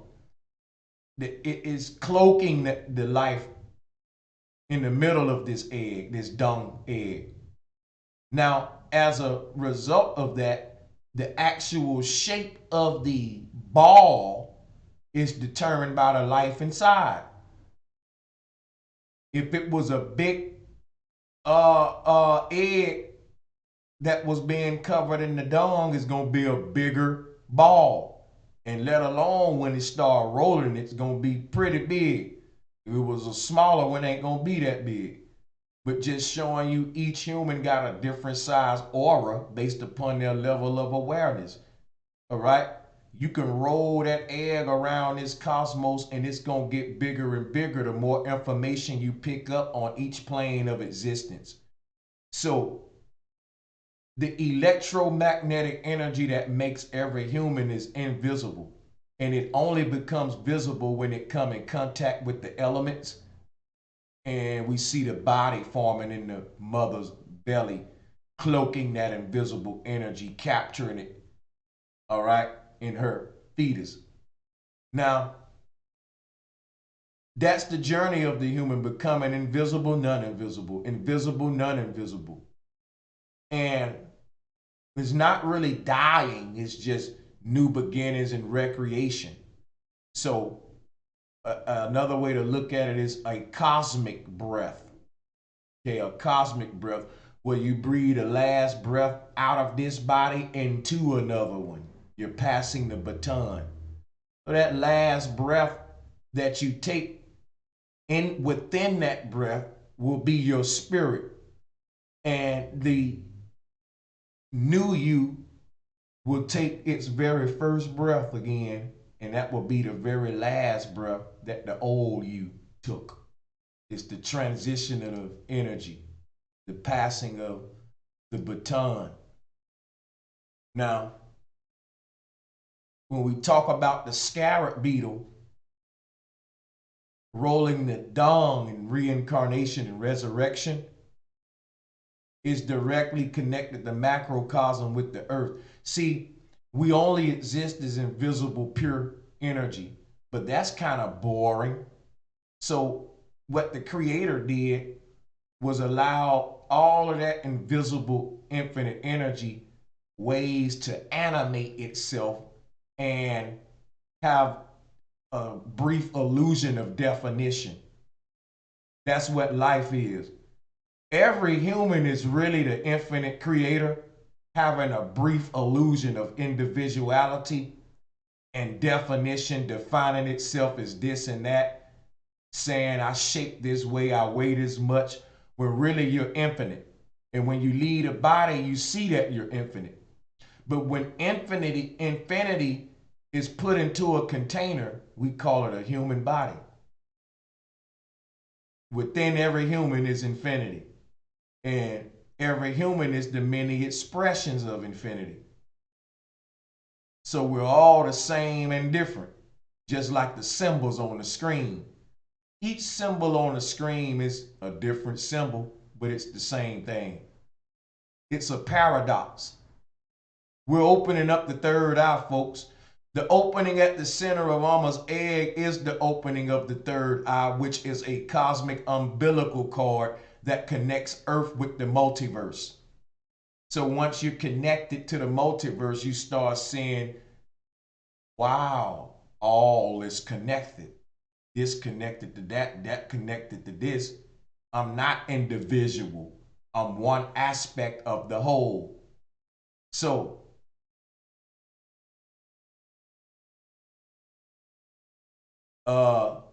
it goes on to say here, my bad, I said I put a it, that it shouldn't be there, but it says Earth is on, excuse my typos on this one, but this is supposed to say Earth is one of many eggs planted in the primordial seas of Nu, which I already stated. Excuse my typos. Now the word egg means edge, and if Earth is one of the many edges planted in the primordial seeds of Nu, what are we saying? A bending of the primordial sea. Scientists call this a bending of space-time. So that darkness can be bent. And when it's bent, well, that bending is the number 7 or a ripple. And once you make one ripple, it don't stop because it's infinity. Okay? It's once you disturb that darkness, it ain't like on Earth when you put a rock into the water and it creates some ripples and they go away. Nope, nope, nope. You dealing with infinity, and whatever you create in that is infinite. So you are infinite because of this concept, and you're gonna not be able to die. You're gonna keep being reborn because of what I'm telling you. We exist within a primordial sea of potent infinity. And once you was created, which you can't be created, you can only be acknowledged. All right, spirit souls exist already. But until they come in contact with elements, they exist in an unacknowledged state. But there's no such thing as non-existence. What you mean by unacknowledged state? If I gave you a seed, the seed is useless and is unacknowledged until it goes in the ground. Now, when the seed go in the ground and it's a huge apple tree, oh, it's going to be acknowledged every single day. It's going to be a center of attention like the North Pole tree of life. Why? Because that apple tree is going to magnetically attract people to come get some apples off it. But it ain't going to happen till you put the seed in the ground. And that's what Earth is all about. People journey back and forth to the North Pole to see what's there.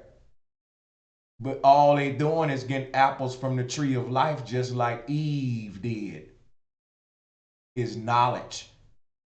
What happens when you go there? You gain the knowledge what I'm giving you now.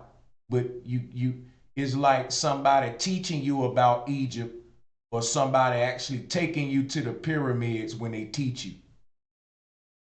I can teach you about Egypt without you never going, and you can be very knowledgeable about it. But ain't nothing like going, buddy, and touching them pyramids for yourself. So that's what the North Pole all about. I can go on and spend days teaching about this North Pole. But the ancients was actually going there physically to match their physical sight, what they was looking at with their eyes, with the stuff that I'm teaching. I can only teach it based upon what they said they saw, but I didn't go. It'll be like me learning from a great teacher who took many journeys, but I'm yet to take my pilgrimage. That's how I teach from the ancients. But why can't we go today? Because of man created barriers. That knowledge of the tree of life was forbidden for many years. And if you go watch some of these movies like the Planet of the Apes and many more movies where they teach about these separated societies that was separated from the whole based upon dumbing down, and the controllers was basically, I forgot what movie that was, these controllers who trapped these people in a dome world and made them think anything outside the dome, if they go out there, they'll die. And for generations, these people lived in this dome thinking that if they go outside the dome, they'll die. But really, what was outside the dome was the world we live in. And these people it was basically running an experiment on them, creating their own little world. Oh, the name of it is Logan's Run. Go watch Logan's Run. It's an old school, I think a 70s movie. You can find it on Netflix.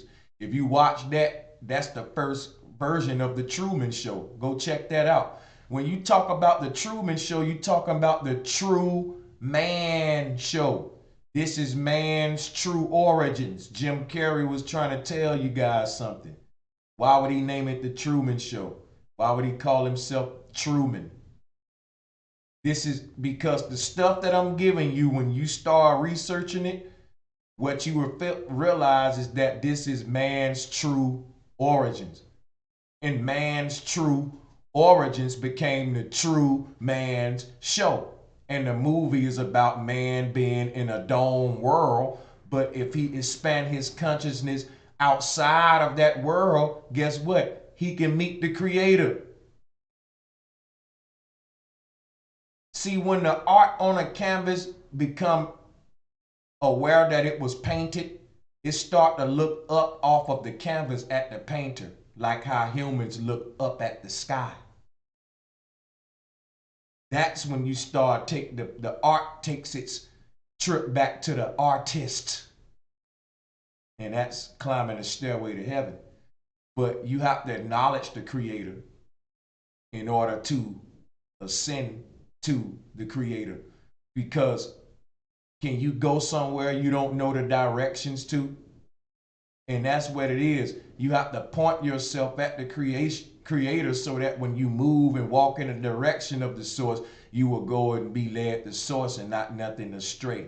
But if you're not pointed at the center of yourself, the center of the earth, with your energy pointed at that North Pole, because once you focus there, the secrets of the cosmos on everything else falls into play. The relationship, how I'm gonna make energy to power my city, how I'm gonna treat the next man, how I need to take care of the earth, what's my relationship with the source.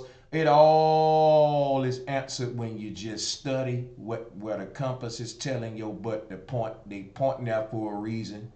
That all the questions you ask, the answers are there at the North Pole. And you can go there without going there because we go there every time I do these lectures.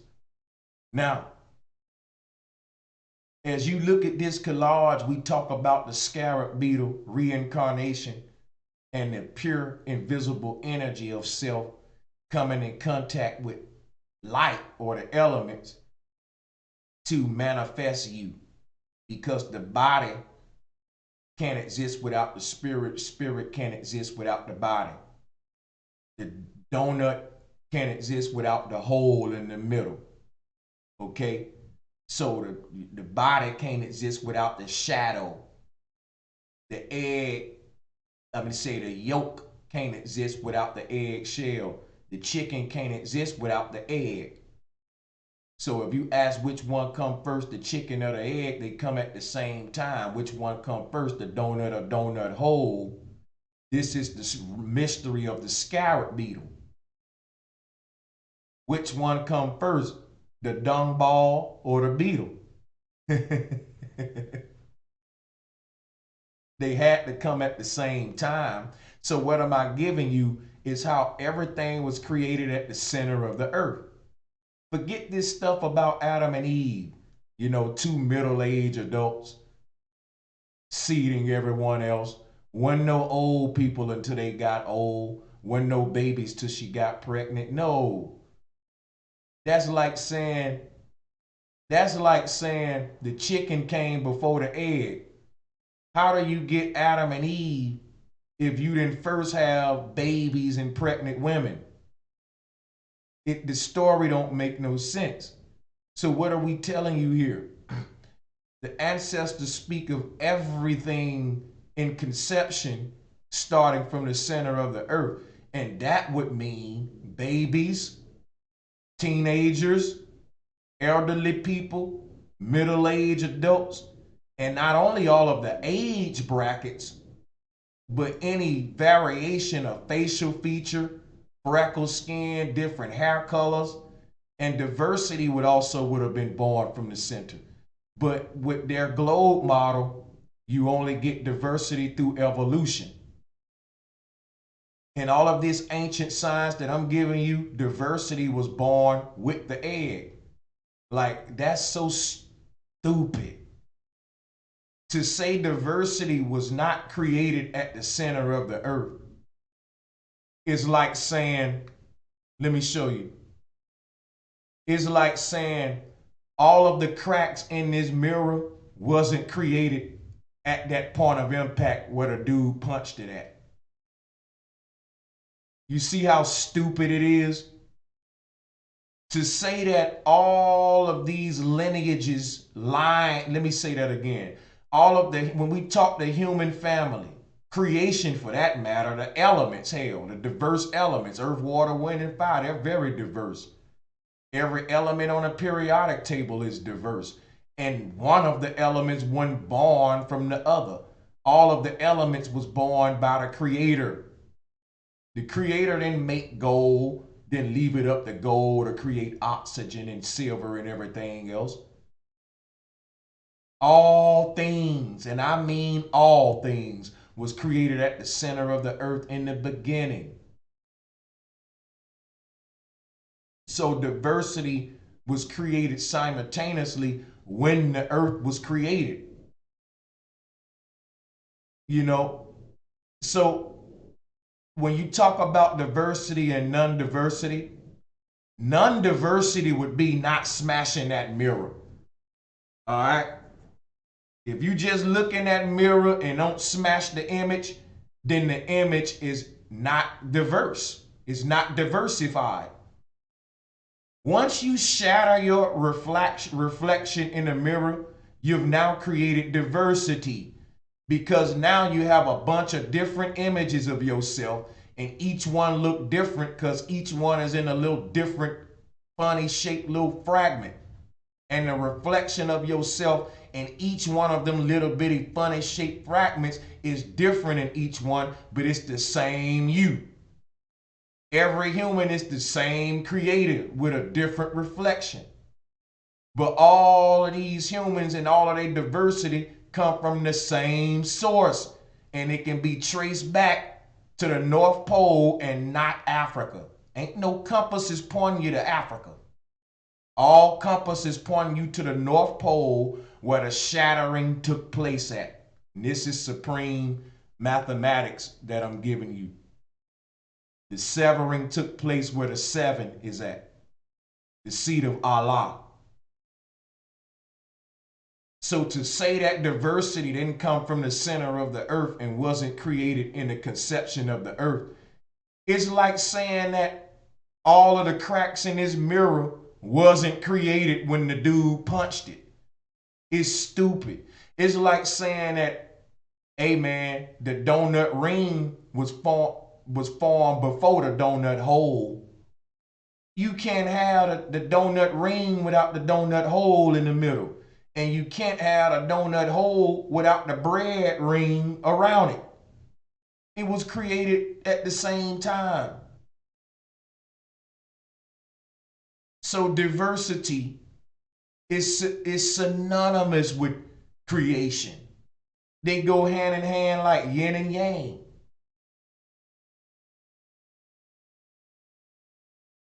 Diversity is the very fragmentation of the source.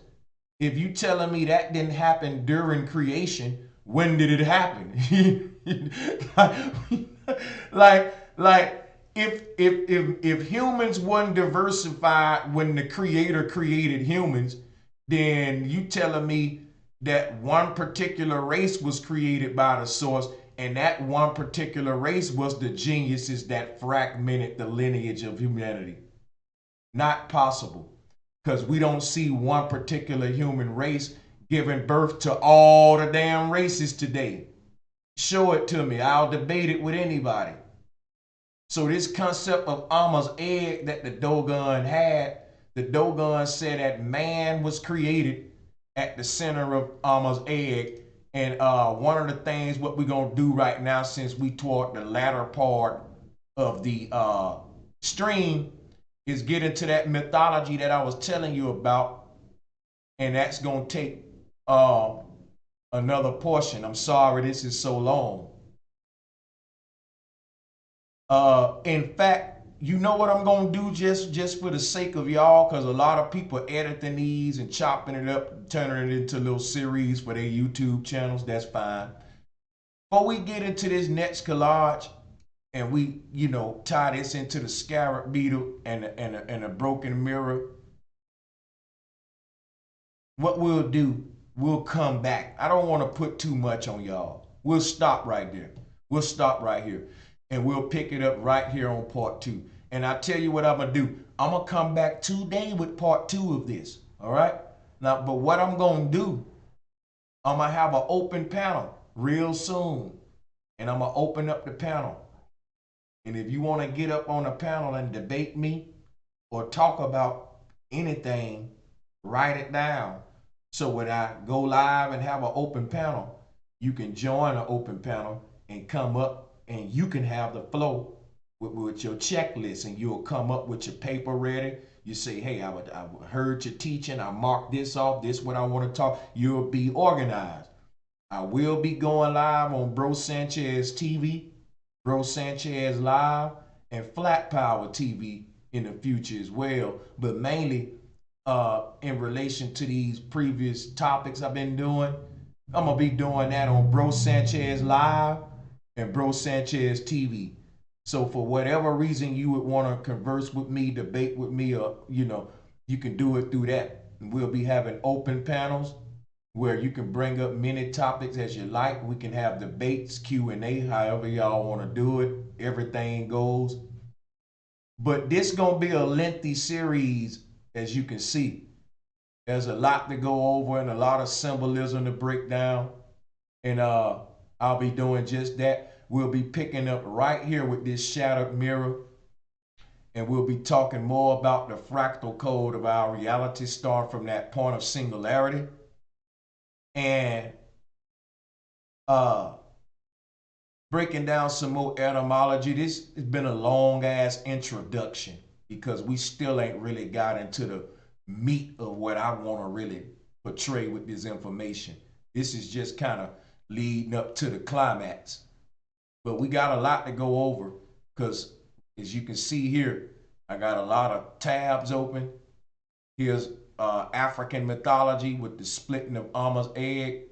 And when I start breaking this down, and we talk about how Jesus came out of the tomb and the light was shining, this is what was stolen.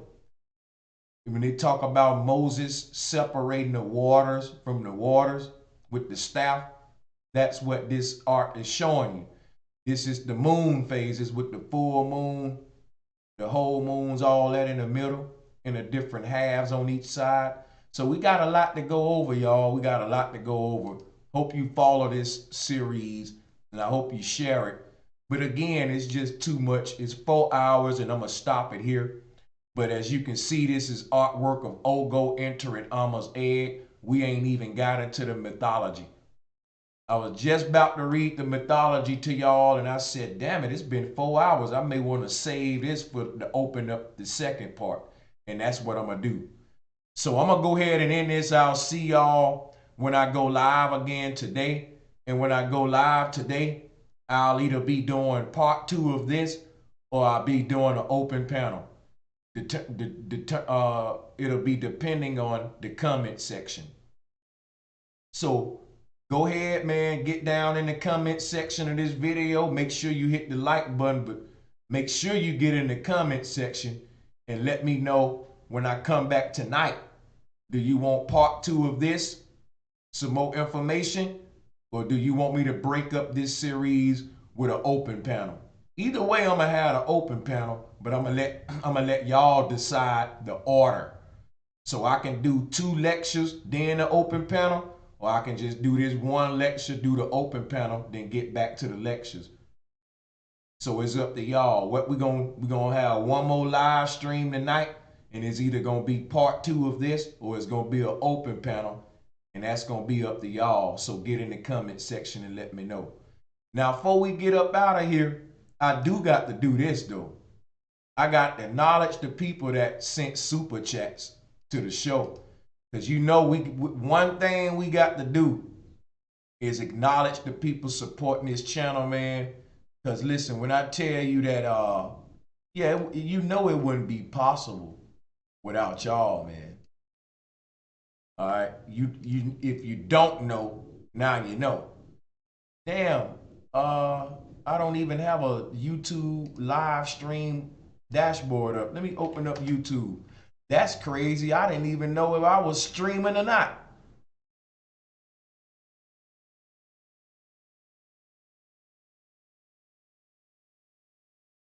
Hold up, folks. Hold on 1 second. And what we'll do,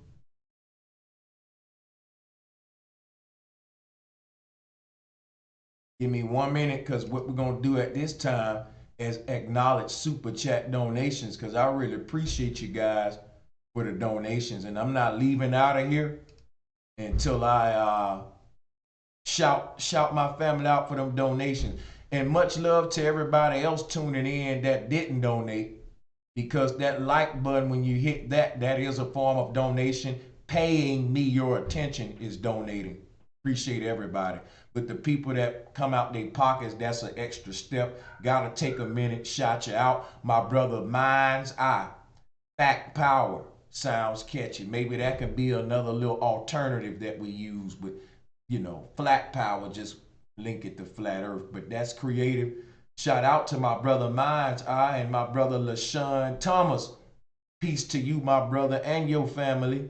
I appreciate your support as well.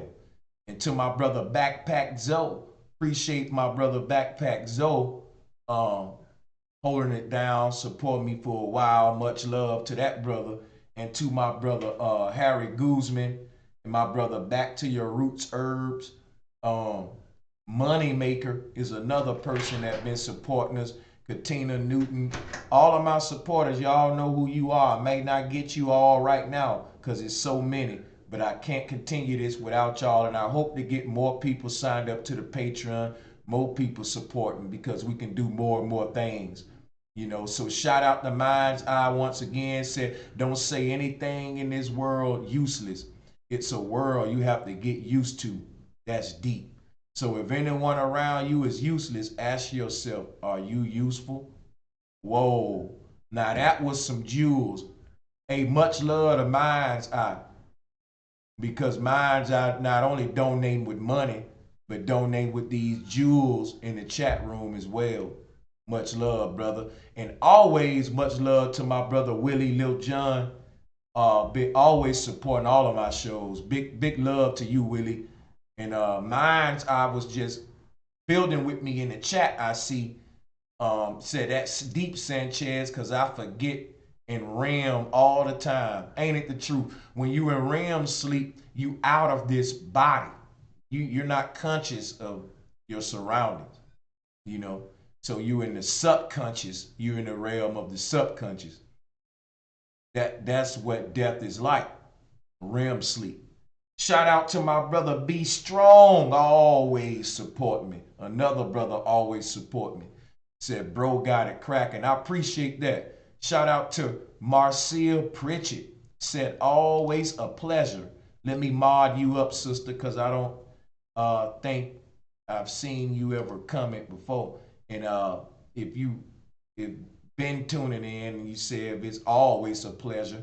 And for your donation, we don't want you getting blocked, you know. We don't want no donators getting blocked. So anybody that's donating, you should have a wrench. And if you don't, just at me or something, let me know, hey, I ain't got one. We don't want no donators getting blocked. Shout out to the sister, Shanerica. Shout out to you, my sister. How you doing now? I don't think I ever saw you before, sis. But I just want to say I appreciate you, my sister, and I appreciate you as well. She said, thank you, bro. You appreciate it. Thank you, Shanerica.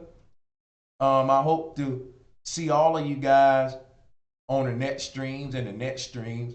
But I'm going to get on up out of here. Appreciate everyone again for those super chat donations. Peace and much love.